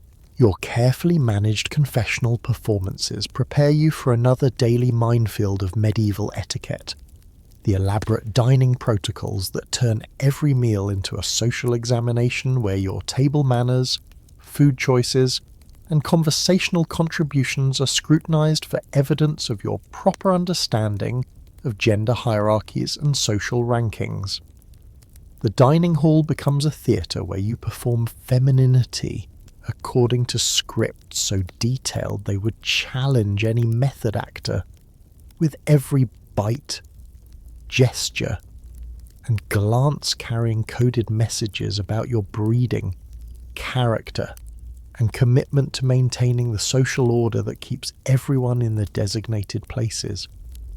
The seating arrangements at medieval meals reflect social hierarchies with mathematical precision, and your position at the table announces your family's status, your personal importance, and your relationship to other diners with the clarity of a published organizational chart. You don't simply sit wherever space is available. You occupy the exact seat that protocol requires based on complex calculations involving your husband's rank, your family's wealth, your age relative to other women present, and your hostess's assessment of your social value to the gathering. Getting this wrong isn't just embarrassing, it's a social catastrophe that could affect your family's relationships for generations. Your clothing for formal dining occasions requires the same careful calculation you apply to church attendance, but with additional considerations about how your appearance will complement the overall visual presentation that your hostess wants to achieve for her gathering. The colours you wear must harmonise with other guests without overshadowing higher-ranking attendees. Your jewellery should demonstrate appropriate prosperity without appearing ostentatious, and your overall ensemble should signal your family's social position while showing respect for your hostess's authority over her domestic domain. The serving order for meals follows strict hierarchical protocols that ensure everyone understands their relative importance within the social structure. With food reaching your plate according to schedules that reinforce status distinctions, rather than practical considerations like hunger or convenience, you might wait considerable time before receiving your portion if higher-ranking guests require service first. And the types of food offered to you depend on your social position, rather than your personal preferences or dietary needs. This system transforms every meal into a reminder of where you stand in society's careful ordering. Your conversation during meals must navigate complex restrictions that limit not just the topics you can discuss, but the manner in which you can express opinions, ask questions, or contribute to group discussions. Religious subjects are generally safe, but your comments must demonstrate appropriate piety without appearing to lecture other guests. Family matters can be discussed, but only in ways that reflect well on your domestic management and child-rearing success. Political topics are largely forbidden, as women's opinions on governance are considered inappropriate and potentially dangerous to social stability. The physical mechanics of medieval dining require skills that modern etiquette would find bewildering, as you must manage elaborate table settings, shared serving dishes, and eating implements that bear little resemblance to modern dining utensils while maintaining graceful composure that demonstrates your proper upbringing and social refinement. Your ability to eat neatly while wearing elaborate clothing, manage conversation while monitoring your posture, and participate in group activities while observing hierarchical protocols requires coordination that would challenge any contemporary social climber. The types of food you consume at formal meals often depend more on your social status than your personal taste, as certain dishes are reserved for higher-ranking guests, while others are considered appropriate only for lower social positions.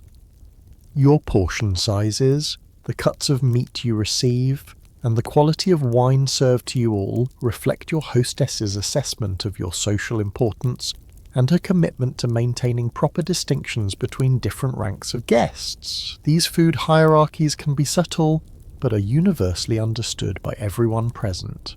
Your role in conversation during mixed-gender dining situations requires extraordinary diplomatic skill, as you must balance participation that demonstrates intelligence and social grace with restraint that doesn't challenge male authority or appear presumptuous about your place in intellectual discussions.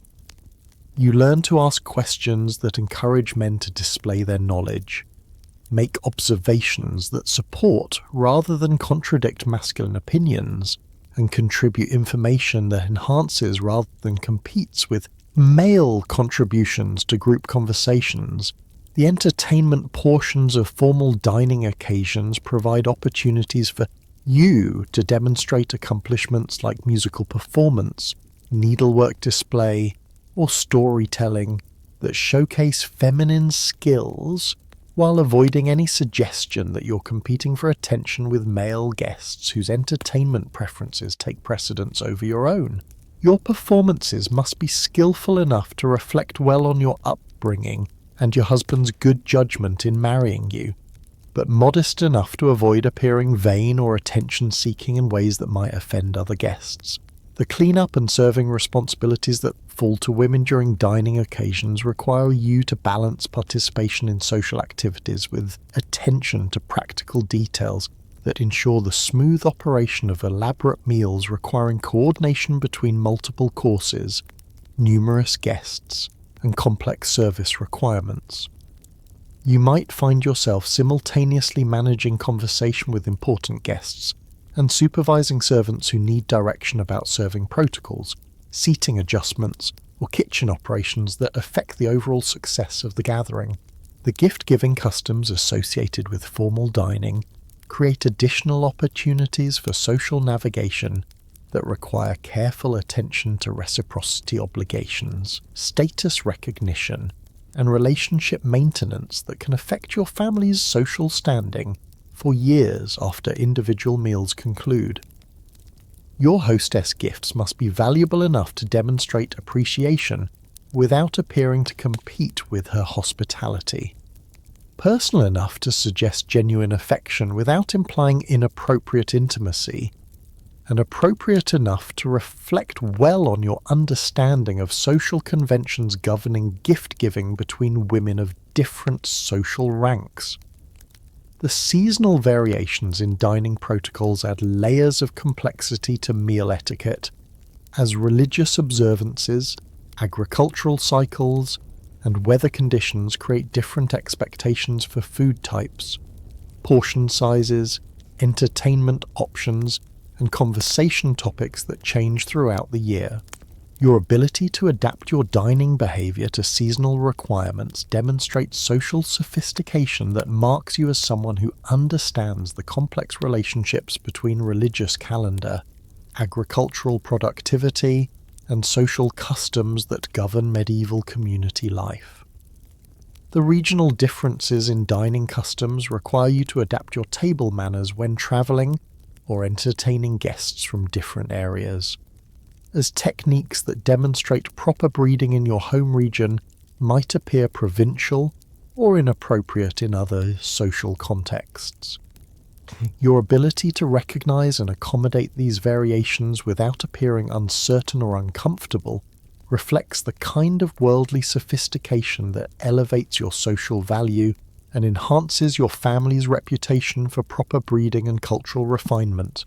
Historians still argue whether elaborate medieval dining protocols served primarily ceremonial functions that reinforced social hierarchies or practical purposes that helped manage scarce resources and maintain order during community gatherings.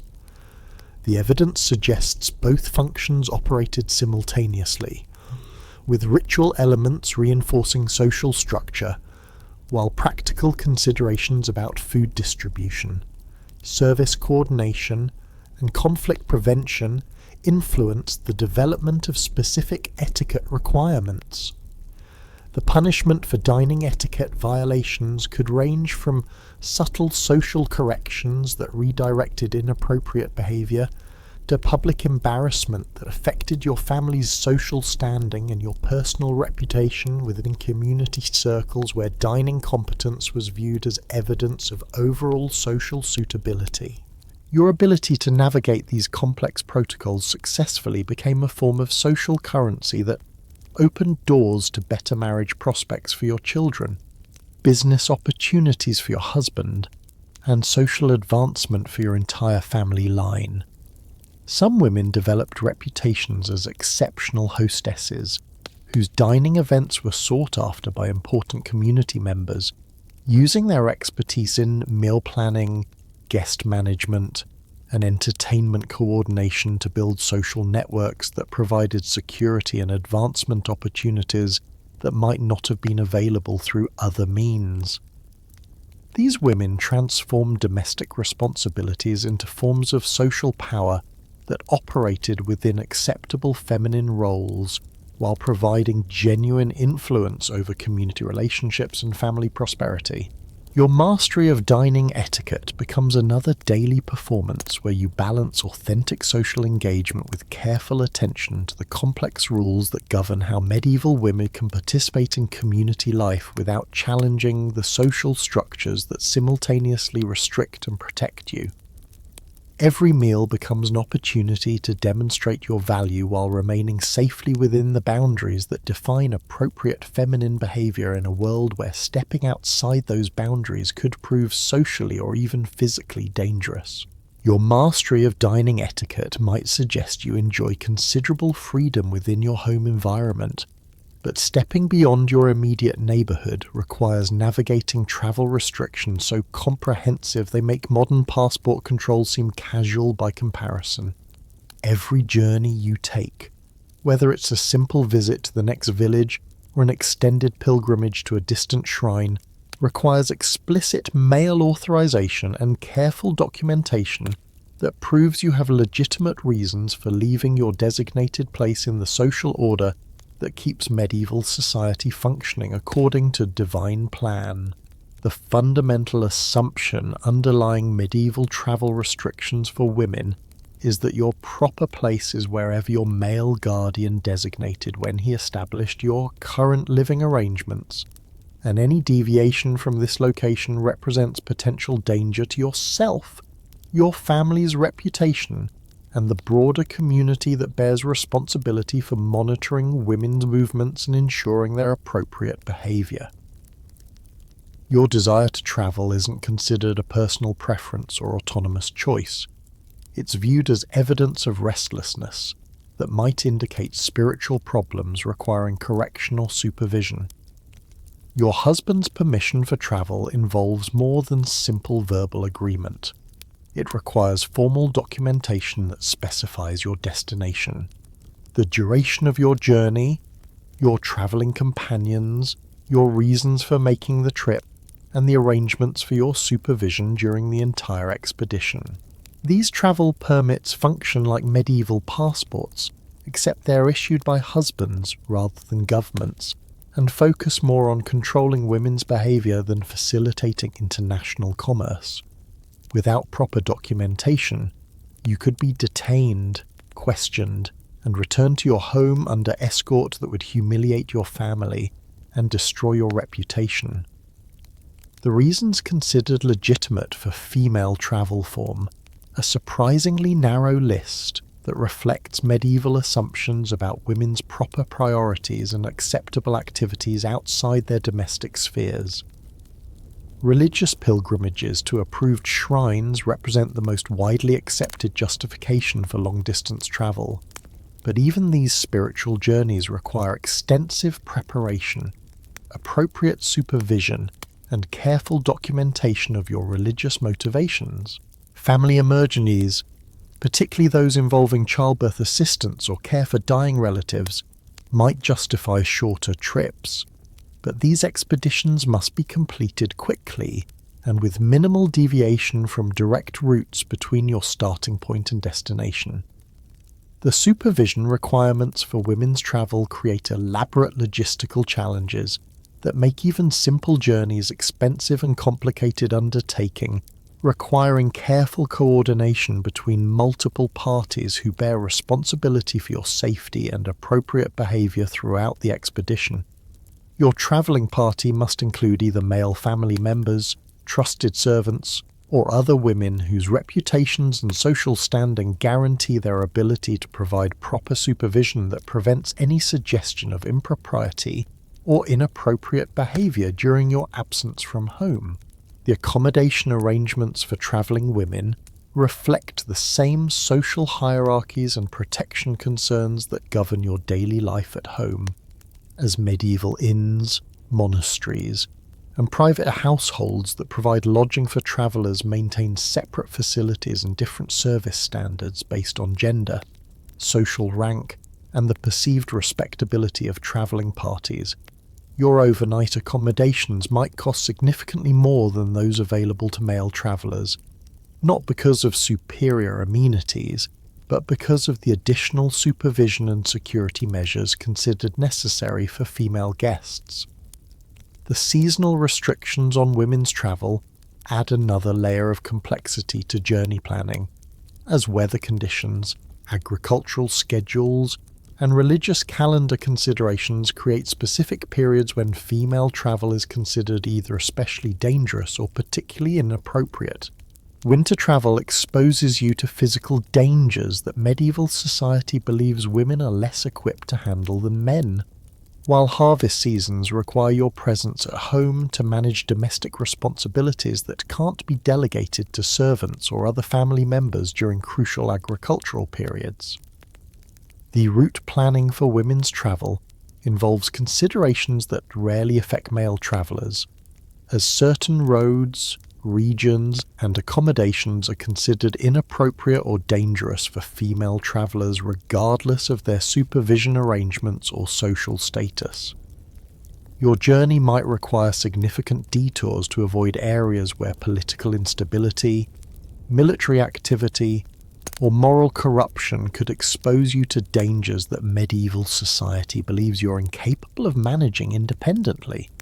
These route restrictions can double or triple the time and expense required for journeys that men could complete more directly. The documentation requirements for women's travel extend beyond simple permission slips to include detailed letters of introduction, character references, and arrangements for verification of your identity and legitimate purpose that must be provided to local authorities, accommodation providers, and other travellers who might question your right to be travelling without more extensive male supervision. These documents function as medieval identification systems that prove your respectability and reduce the likelihood that you'll be mistaken for a woman of questionable character who might be travelling for inappropriate purposes. The social consequences of unauthorised travel can be devastating for both you and your family, as communities that discover women travelling without proper permission and supervision often impose punishments that range from public humiliation and financial penalties to formal accusations of moral corruption that could destroy your reputation permanently. Your unauthorised travel doesn't just reflect poorly on your personal character. It suggests that your male guardian has failed in his responsibilities to control your behaviour appropriately, creating shame and social problems that affect your entire family's standing within the community. The rare exceptions to travel restrictions often involve women whose social status, family connections, or special circumstances provide them with unusual freedom of movement that other women can only envy from a distance. Wealthy widows with powerful family connections might travel with minimal supervision. Religious women dedicated to specific charitable missions might receive ecclesiastical permission for extensive journeys, and women involved in essential commercial activities might be granted special dispensations that allow them to conduct business travel under carefully controlled conditions. The enforcement mechanisms for travel restrictions rely heavily on community surveillance systems where neighbours, local officials, and religious authorities monitor women's movements and report suspicious activities to appropriate authorities who can investigate and punish unauthorised travel. These surveillance networks operate so effectively that attempting unauthorized travel requires extensive planning and considerable risk-taking that most women can't afford given their dependence on the community support for basic survival and protection. But here's where medieval travel restrictions reveal their most absurd contradictions. The same society that considers women too weak and vulnerable to travel safely also expects them to undertake dangerous journeys when family obligations or religious duties require their presence in distant locations. Your incapacity for independent travel somehow transforms into competence when male authorities determine that your journey serves purposes they consider sufficiently important to justify the risks and expenses involved in providing appropriate supervision. Some women found creative ways to circumvent travel restrictions through strategic use of religious obligations, family emergencies, and commercial activities that provided legitimate justifications for journeys that also satisfied personal desires for adventure, education, or broader social contact beyond their immediate communities. These strategies required sophisticated understanding of medieval bureaucracy and considerable skill in presenting personal motivations in terms that authorities found acceptable and appropriate for feminine participation. Historians still argue whether medieval travel restrictions provided genuine protection for women who faced real dangers from bandits, political instability, and predatory individuals who might exploit female travelers, or whether these limitations primarily served to control women's access to information, experiences, and social connections that might encourage independence and resistance to male authority. The evidence suggests both motivations operated simultaneously, with legitimate safety concerns reinforcing social control mechanisms that limited women's autonomy far beyond what actual security considerations required. The long-term psychological effects of travel restrictions likely included both protection from genuine dangers and limitation of personal development opportunities that broader travel experiences might have provided for women whose intellectual curiosity and social ambitions exceeded the narrow boundaries that medieval society considered appropriate for feminine exploration. Your enforced stability might have provided security, but it also prevented the kind of personal growth and world knowledge that comes from exposure to different cultures, ideas, and ways of organizing social relationships that travel typically provides for those fortunate enough to experience it. Your awareness of these travel restrictions shapes every aspect of your daily life, as even routine activities like visiting neighbors, tending markets, or participating in religious observances must be planned and conducted within the geographic boundaries that male authority has established for your appropriate sphere of activity. The world beyond these boundaries remains largely unknown to you, creating a form of psychological imprisonment that operates through your internalization of restrictions that becomes so automatic you rarely consider the broader possibilities that lie beyond the horizon of your permitted experience. Your travel restrictions might seem limiting, but they pale in comparison to the precarious legal and social position you face if your husband dies before you do, transforming you overnight from a protected dependent into a widow whose survival depends on navigating inheritance laws so complex and contradictory they could bankrupt experienced lawyers, while simultaneously making you vulnerable to property disputes, forced remarriage, and social predators who view your newfound independence as either an opportunity to exploit or a problem to eliminate through legal manipulation. The moment your husband breathes his last breath, your legal status undergoes a transformation so dramatic it resembles nothing so much as a medieval magic trick, where you simultaneously become more powerful and more vulnerable than you've ever been in your entire life. Your widow's dower right, the legal claim to 1/3 of your husband's property that provides your economic security, might make you one of the wealthiest individuals in your community. Yet this same wealth makes you a target for relatives, creditors, and potential suitors who view your assets as prizes to be won through legal challenges, social pressure, or outright fraud.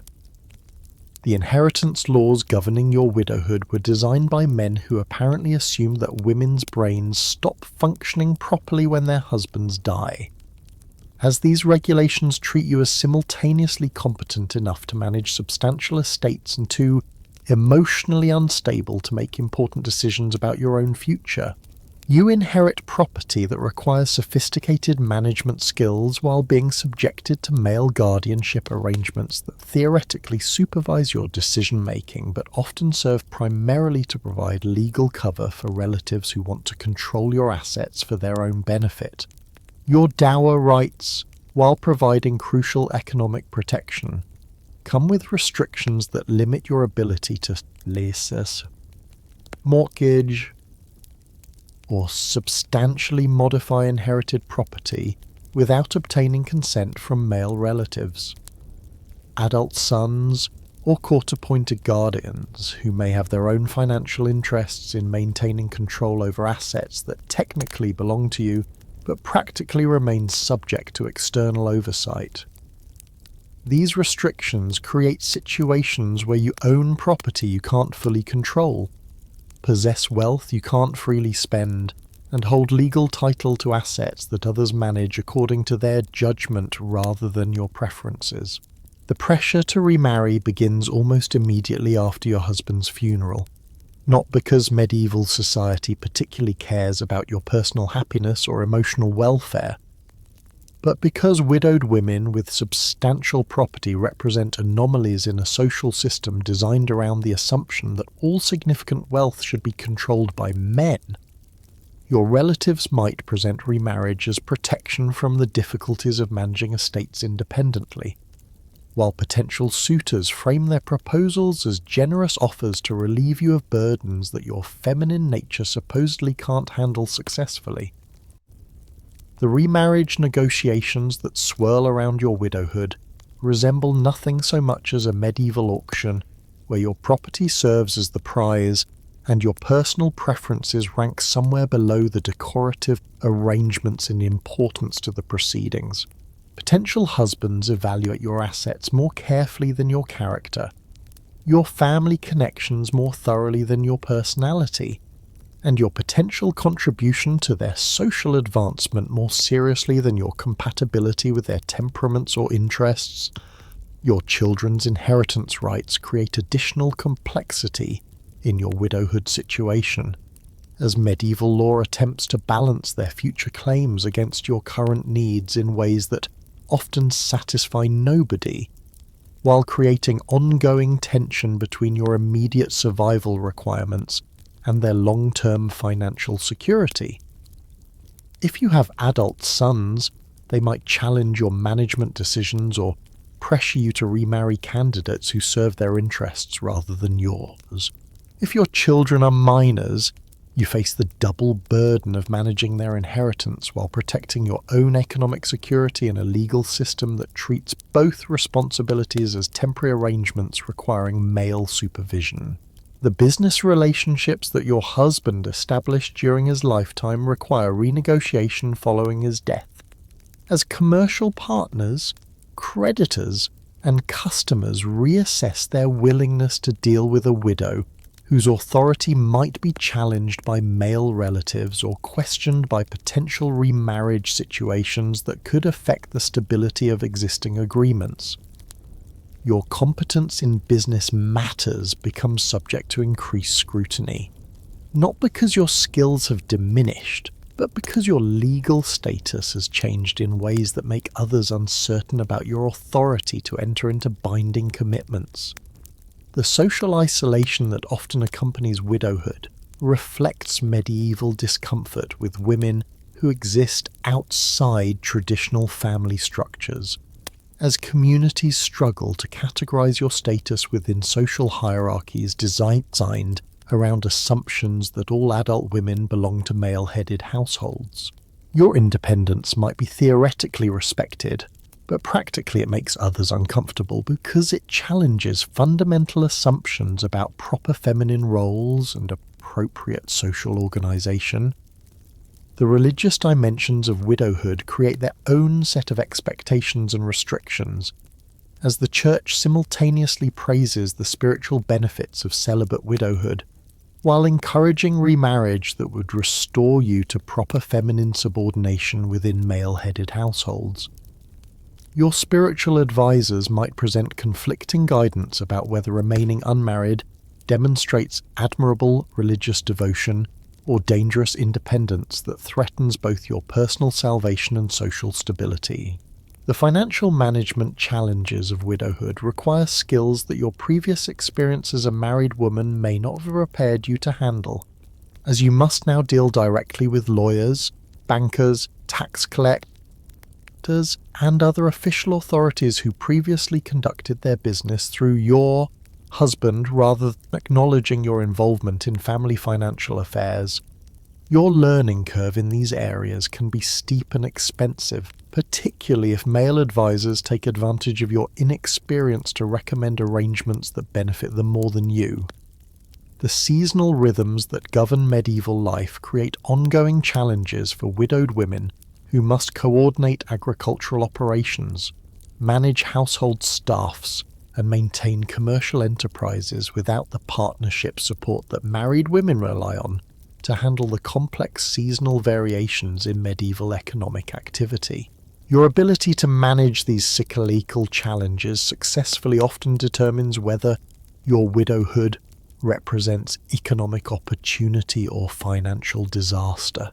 Some widows developed formidable reputations as successful independent operators who managed inherited estates more profitably than their deceased husbands, accumulated additional property through shrewd investments, and created business empires that challenge contemporary assumptions about women's economic capabilities. These exceptional women often faced increased pressure to remarry, not because they needed male assistance, but because their success threatened social assumptions about proper gender roles and economic relationships. The legal battles that frequently accompany widowhood can drag on for years, consuming substantial portions of inherited estates in lawyer fees and court costs while keeping property rights in constant uncertainty that makes long-term planning nearly impossible. Your ability to fund these legal challenges often determines whether you retain control over assets that rightfully belong to you, or lose them to male relatives who understand the legal system better than you do. Historians still argue whether medieval widowhood represented liberation or vulnerability for women who suddenly found themselves outside traditional family structures, noting that evidence exists for both interpretations depending on individual circumstances, family relationships, social status, and regional legal variations that affected widows' rights and protections. The complexity of the evidence suggests that widowhood experiences vary dramatically, with some women finding independence and others facing exploitation or poverty.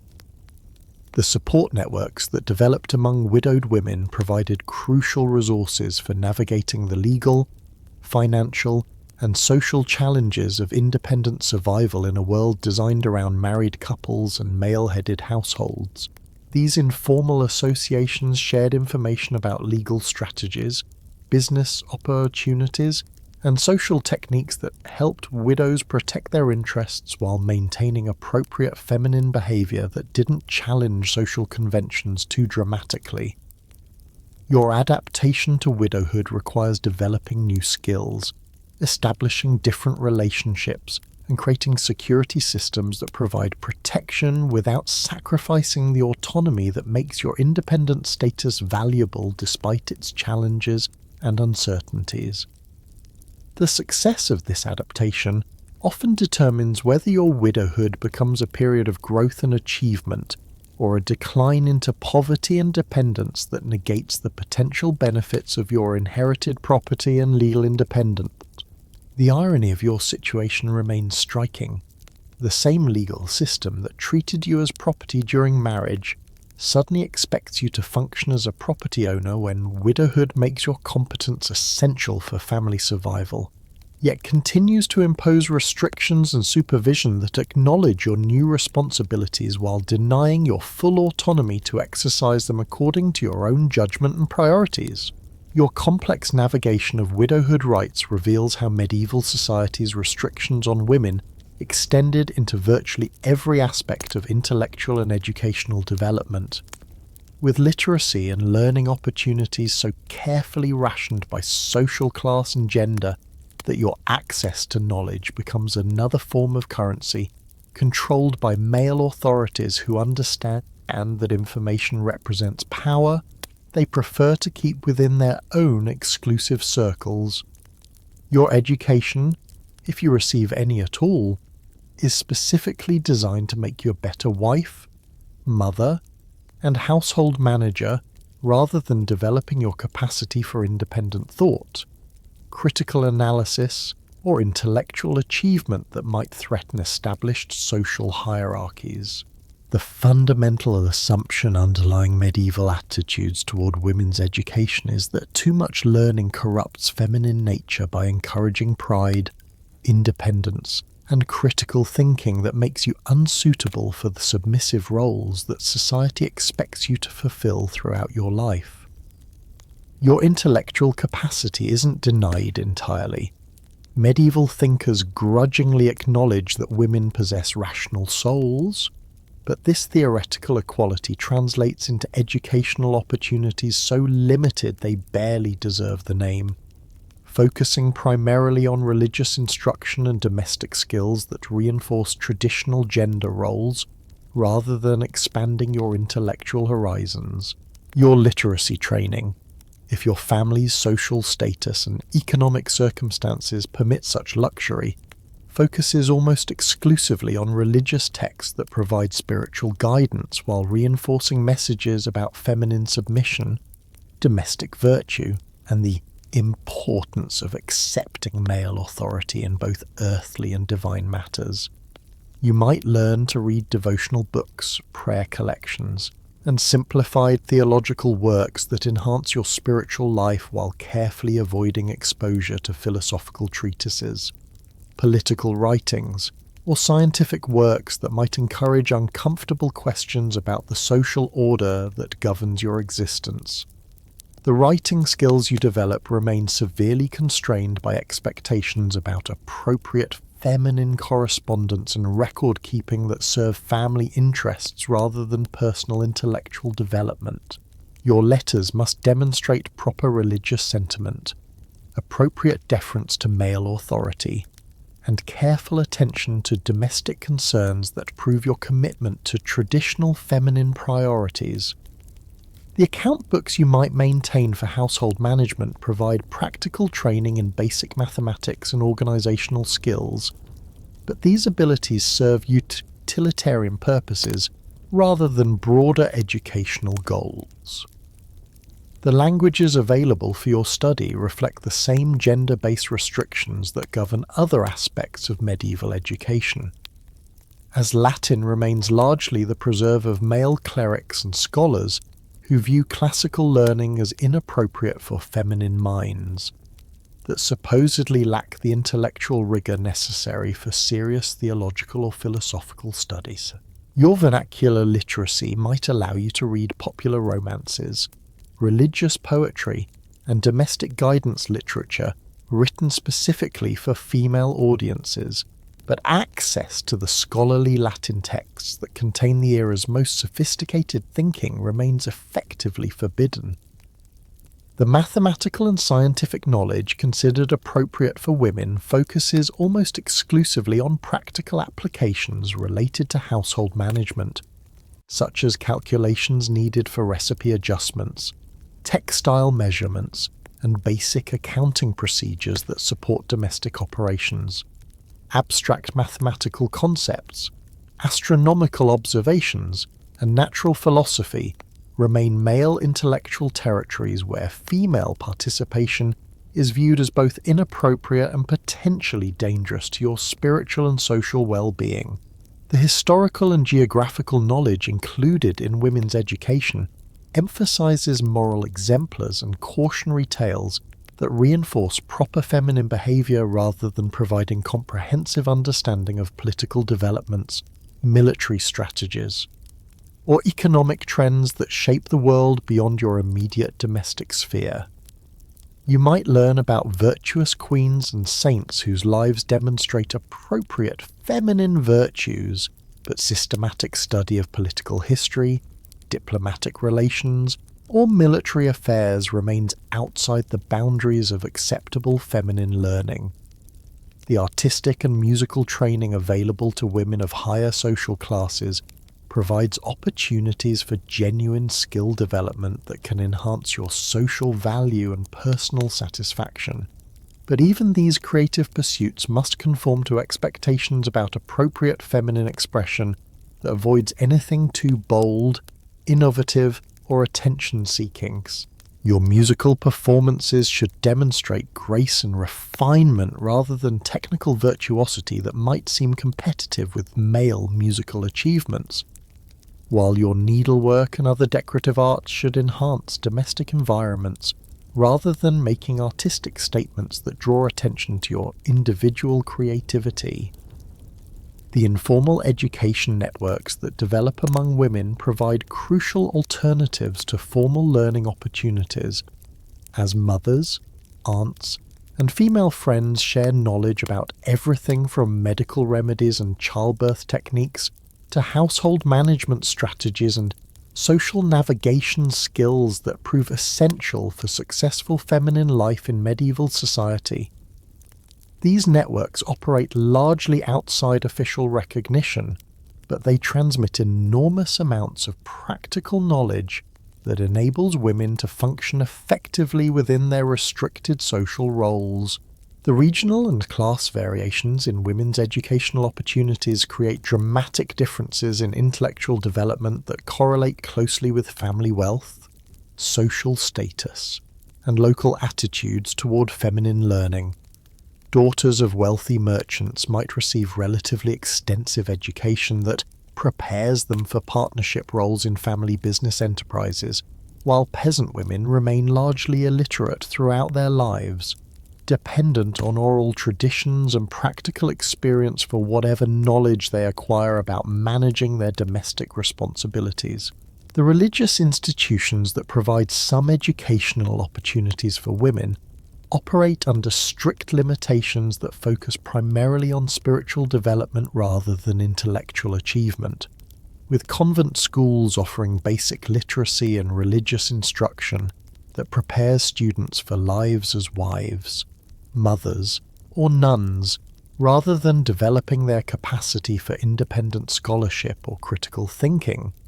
Even the most educated religious women face restrictions that limit their intellectual activities to devotional writing, spiritual counseling, and religious instruction that remains safely within acceptable boundaries of feminine religious expression.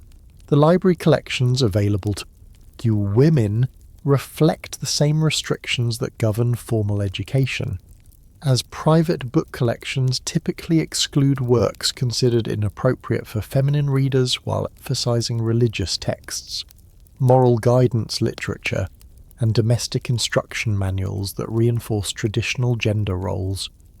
Your access to books depends entirely on male relatives who select reading materials according to their judgments about what knowledge would benefit your spiritual and domestic development without corrupting your feminine nature.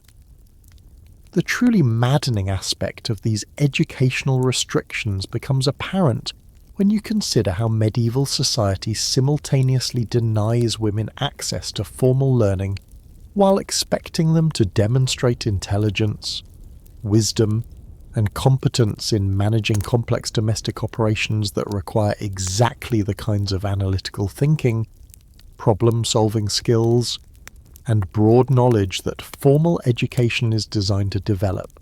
Your exclusion from educational opportunities contradicts the daily evidence of your intellectual capabilities that domestic responsibilities require you to demonstrate constantly. Some women found creative ways to circumvent educational restrictions through strategic use of religious devotion, charitable activities, and family business involvement that provided indirect access to learning opportunities officially denied to them.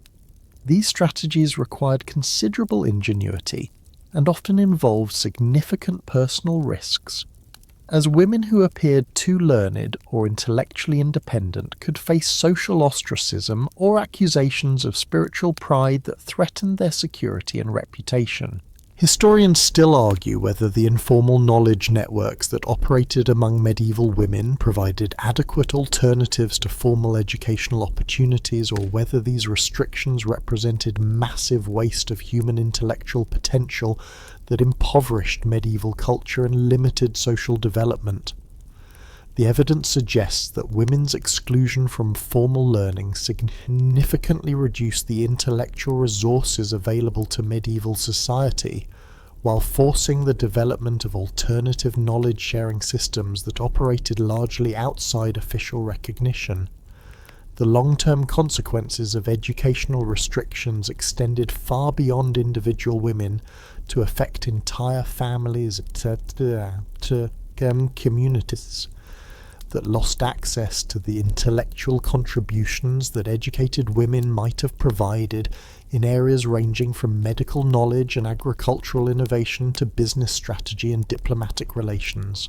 Your forced ignorance wasn't just personally limiting, it represented a systematic waste of human resources that medieval society could ill afford, given the challenges it faced in areas where feminine intelligence and education might have provided crucial contributions to community welfare and development.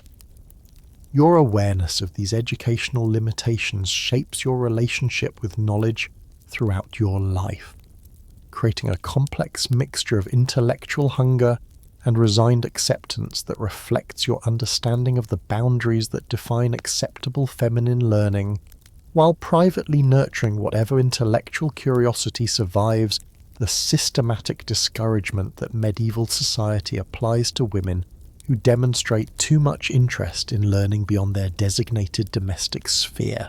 Your restricted access to formal education becomes even more significant when you consider the unique legal penalties designed specifically to control and shame female behaviour. Creating a justice system where your gender determines not just your punishment, but the very nature of what constitutes criminal activity worthy of official intervention.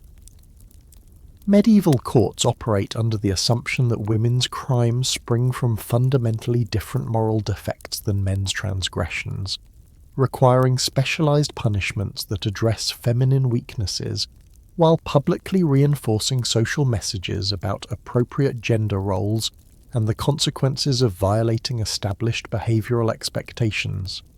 The infamous scold's bridle represents perhaps the most psychologically cruel punishment in medieval justice. Designed specifically for women whose speech is deemed too frequent, too loud, or too critical of male authority figures who deserve feminine respect and submission.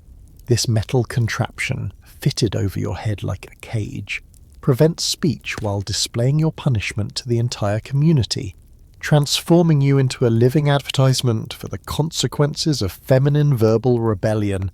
The humiliation is deliberate and total as neighbours, friends, and strangers witness your reduction to a muzzled spectacle that warns other women about the price of inappropriate expression.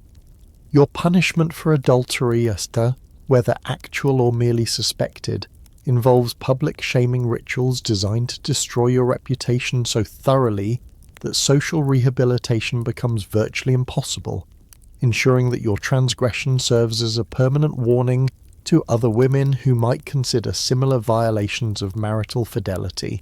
You might be forced to wear distinctive clothing that marks you as an adulteress, participate in public confession ceremonies that require detailed admission of your sins, or endure community rituals where your neighbours are encouraged to express their moral disapproval through verbal abuse, stone throwing, or other forms of sanctioned violence that reflect community outrage at your betrayal of feminine virtue.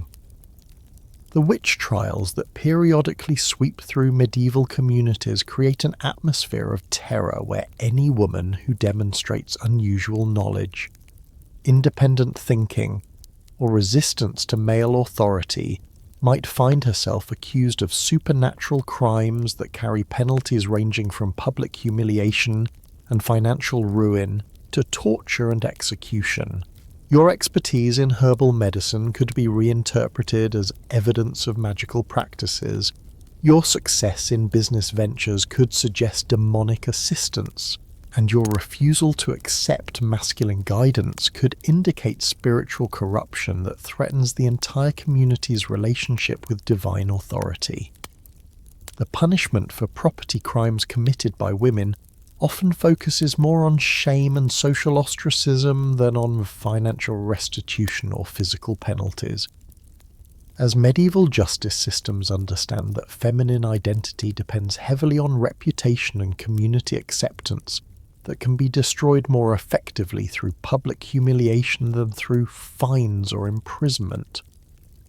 Your theft of food during times of scarcity might result in public confession rituals that emphasize your failure to maintain proper feminine virtue rather than addressing the economic desperation that motivated your transgression.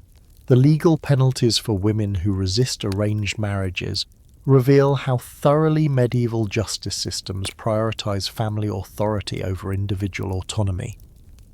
As your refusal to accept your designated husband might result in imprisonment, disinheritance, or forced confinement in religious institutions that remove you from social circulation, while supposedly providing opportunities for spiritual reflection that will restore your commitment to feminine obedience. These punishments treat your personal preferences as symptoms of spiritual sickness, requiring correction rather than legitimate expressions of individual choice that deserve respect or consideration. The court's treatment of rape cases demonstrates medieval justice's fundamental bias toward male credibility and feminine culpability, as legal proceedings typically focus more on your behavior, reputation, and possible contribution to the assault than on the actions of your attacker. Your punishment for being raped might include social ostracism, forced marriage to your attacker, or public penance for your supposed role in encouraging the assault through inappropriate dress, behavior, or presence in locations where virtuous women shouldn't venture without proper male supervision. The punishment systems for women who engage in commercial activities without proper male authorization reflect medieval discomfort with feminine economic independence. As your success in business ventures might trigger legal challenges that treat your prosperity as evidence of inappropriate behavior requiring official intervention. You might face fines for conducting business without a male guardian's permission, restrictions on your commercial activities that limit your earning potential, or forced supervision arrangements that transfer control of your enterprises to male relatives who claim authority to manage your affairs more appropriately. The religious penalties imposed on women who violate church attendance requirements, confession obligations, or other spiritual duties often involve public penance rituals that require you to demonstrate your contrition through activities designed to shame you while reinforcing community religious standards. Your punishment might involve wearing distinctive clothing that marks you as a religious transgressor, performing public acts of charity under community supervision, or participating in religious ceremonies where your reformed behavior provides edifying examples for other women who might consider similar spiritual negligence. The legal treatment of women who abandon their children or fail to meet maternal expectations reveals how thoroughly medieval justice systems view motherhood as a legal obligation rather than a personal relationship, with punishments that focus on your failure to fulfill feminine duties rather than addressing the economic desperation, mental illness, or domestic violence that might have motivated your actions. Your punishment for child abandonment might include public confession rituals, forced labor arrangements that provide financial support for abandoned children, or imprisonment in institutions that treat maternal failure as evidence of moral corruption, requiring intensive rehabilitation. The seasonal variations in punishment practices create additional unpredictability in medieval justice, as harvest seasons, religious holidays, and weather conditions influence both the types of crimes that receive official attention and the severity of punishments imposed on female offenders. Your transgression during a religious festival might receive harsher treatment than identical behaviour during the ordinary periods, while economic crimes committed during prosperous times might trigger more severe responses than similar offences during periods of general scarcity when community standards adapt to widespread desperation. The enforcement mechanisms for these specialised punishments rely heavily on community participation that transforms your neighbours into active agents of medieval justice. As public shaming rituals require audience participation, while surveillance systems depend on social networks that monitor women's behaviour and report violations to appropriate authorities, your punishment becomes a community event that reinforces social bonds through shared participation in moral correction activities that demonstrate collective commitment to maintaining proper feminine behaviour standards. The appeal processes available for challenging unfair punishments remain extremely limited for women, who typically lack the legal standing, financial resources, or social connections necessary to contest judicial decisions that male authorities have rendered according to their interpretation of laws designed primarily to control feminine behaviour rather than ensure fair treatment. Your options for legal recourse often depend more on the intervention of male relatives willing to challenge court decisions on your behalf than on any systematic protections for women's rights within medieval justice systems. Historians still argue whether medieval punishment systems that targeted women specifically were primarily motivated by genuine beliefs about feminine moral weaknesses or represented systematic efforts to maintain male social dominance through legal intimidation that discouraged female resistance to established gender hierarchies. The evidence suggests both motivations operated simultaneously, with religious and philosophical justifications providing intellectual cover for justice systems that served practical functions of social control through gender-based legal discrimination.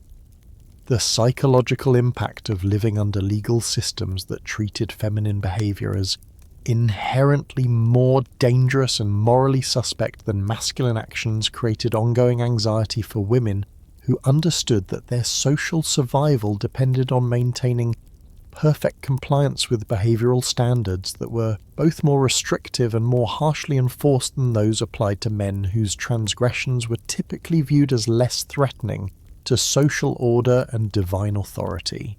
Your awareness of these punishment systems shapes every aspect of your daily behaviour, creating internalized self-monitoring that ensures compliance with social expectations while generating constant low-level stress about the possibility that innocent actions might be misinterpreted as evidence of moral corruption deserving official intervention.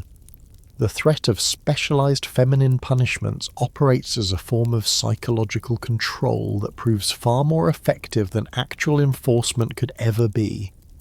As your fear of public humiliation and social ostracism motivates behavioral conformity that makes overt legal intervention unnecessary in most circumstances, your constant vigilance against specialized punishments might suggest that medieval rules applied uniformly to all women regardless of social status, but the reality proves far more complex and morally ambiguous, as wealthy and noble women discovered sophisticated methods for bending, circumventing, and occasionally shattering the very restrictions that bound their less fortunate sisters, creating a parallel universe where money, family connections, and political influence could purchase freedoms that remained forever beyond the reach of ordinary women struggling within the rigid constraints of medieval social order.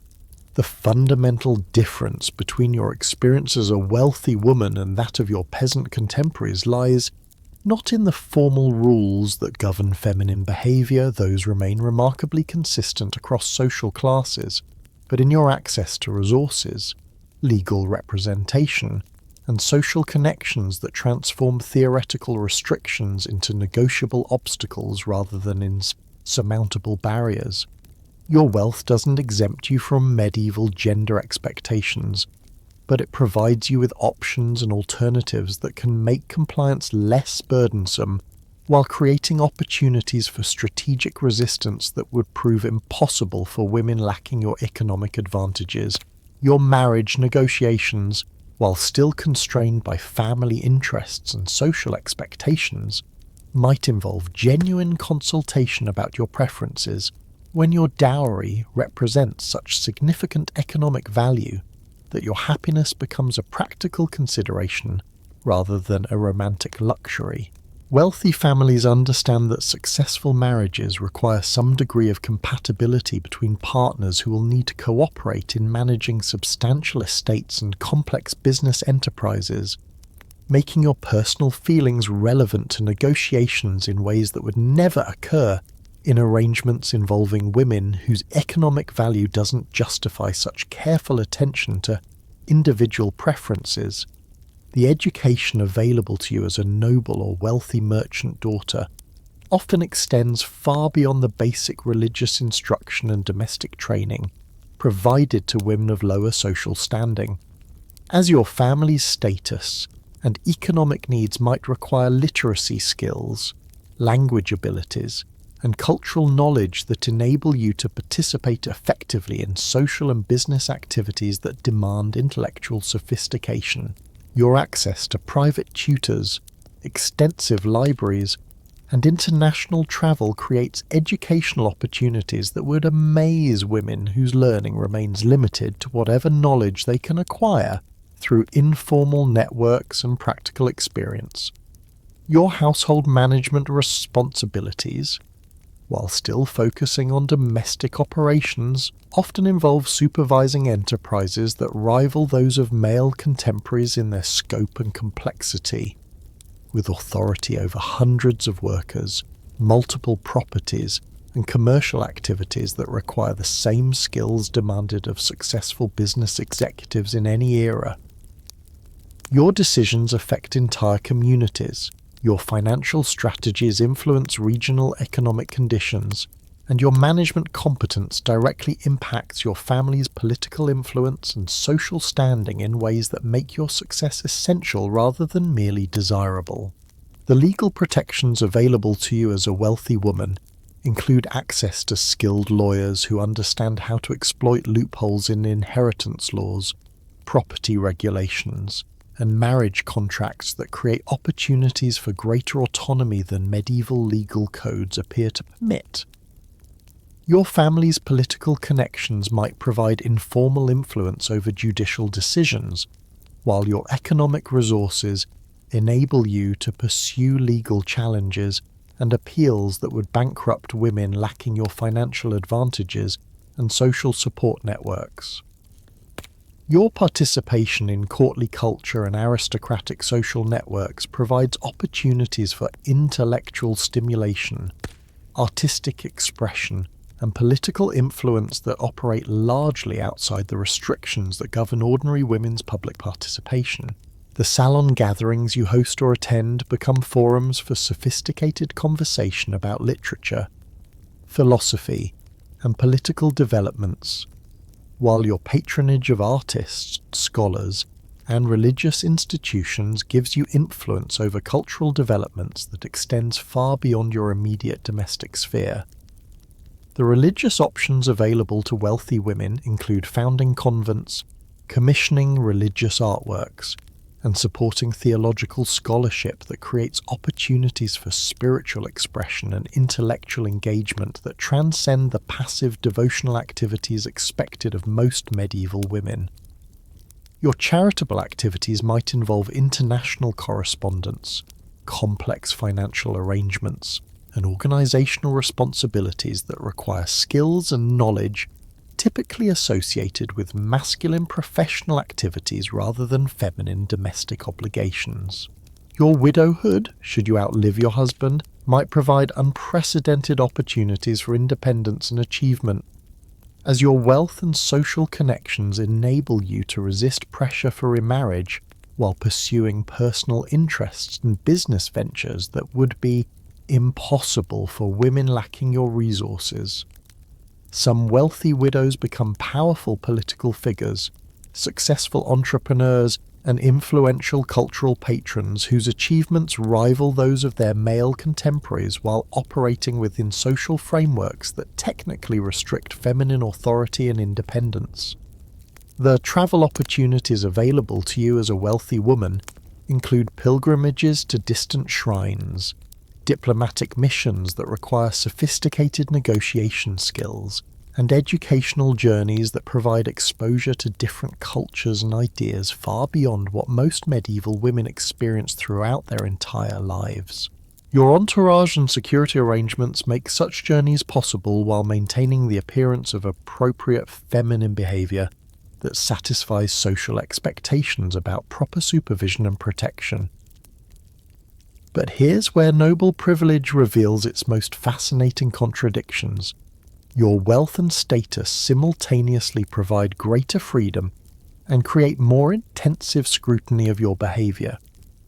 As your actions reflect on powerful families whose reputations and political interests depend on your maintaining appropriate standards of feminine conduct that prove their commitment to social order and divine authority. Your liberation comes with increased responsibility for demonstrating that privilege doesn't corrupt feminine virtue or encourage inappropriate independence that might threaten established hierarchies. The strategic marriages that wealthy families arrange for their daughters often involve international alliances, commercial partnerships, and political arrangements that require genuine intellectual partnership between spouses who must cooperate in managing complex responsibilities that extend far beyond domestic concerns. Your marriage might function more like a diplomatic treaty than a personal relationship, with formal negotiations that specify your authority, responsibilities, and autonomy in ways that acknowledge your practical importance, while maintaining theoretical adherence to principles of feminine subordination. The art patronage and cultural activities that occupy wealthy women create opportunities for indirect political influence and intellectual expression that operate through acceptable feminine channels, while achieving effects that would be impossible for women attempting more direct participation in traditionally masculine spheres of activity.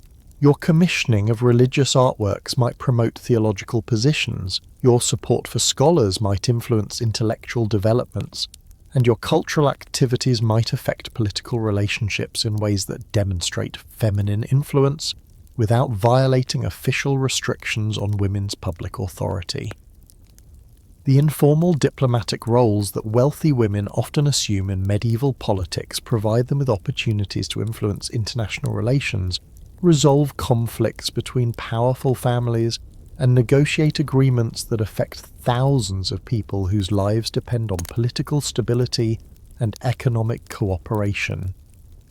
Your social connections, cultural sophistication, and supposed feminine virtue make you uniquely valuable for diplomatic missions that require discretion, emotional intelligence, and the ability to build personal relationships that transcend official political positions. Historians still argue whether wealthy women's ability to circumvent traditional restrictions represented genuine female empowerment, or merely created exceptions that reinforced rather than challenged basic assumptions about women's proper roles in medieval society. The evidence suggests both interpretations contain truth.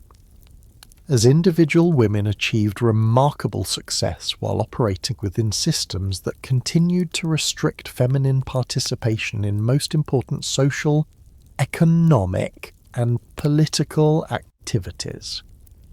The legacy of these exceptional medieval women provides both inspiration and frustration for understanding women's historical experiences, as their achievements demonstrate feminine capabilities while their exceptional status emphasizes how unusual such success remained for women whose circumstances didn't provide similar advantages.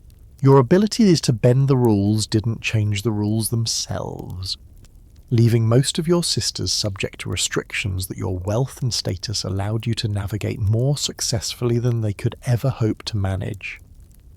The wind down of our journey through medieval women's lives brings us to the soft recognition that these restrictions, while seeming impossibly distant from our modern world, shaped the very foundations of traditions that echoed through centuries, influencing expectations and limitations that took generations to dismantle. The women who lived within these intricate systems of rules developed remarkable resilience, creativity, and a quiet strength that enabled them not just to survive, but often to thrive within constraints that would challenge anyone's ingenuity and determination.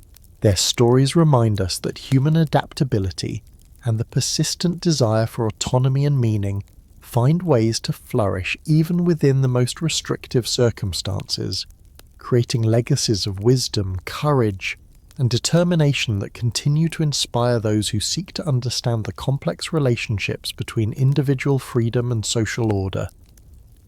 As you drift towards sleep tonight, perhaps you can appreciate the freedoms you enjoy while holding gentle sympathy for the medieval women whose daily performances of compliance with impossible expectations helped create the foundations for the expanded choices that later generations would inherit and continue to build upon. One carefully negotiated rule and one quiet rebellion at a time.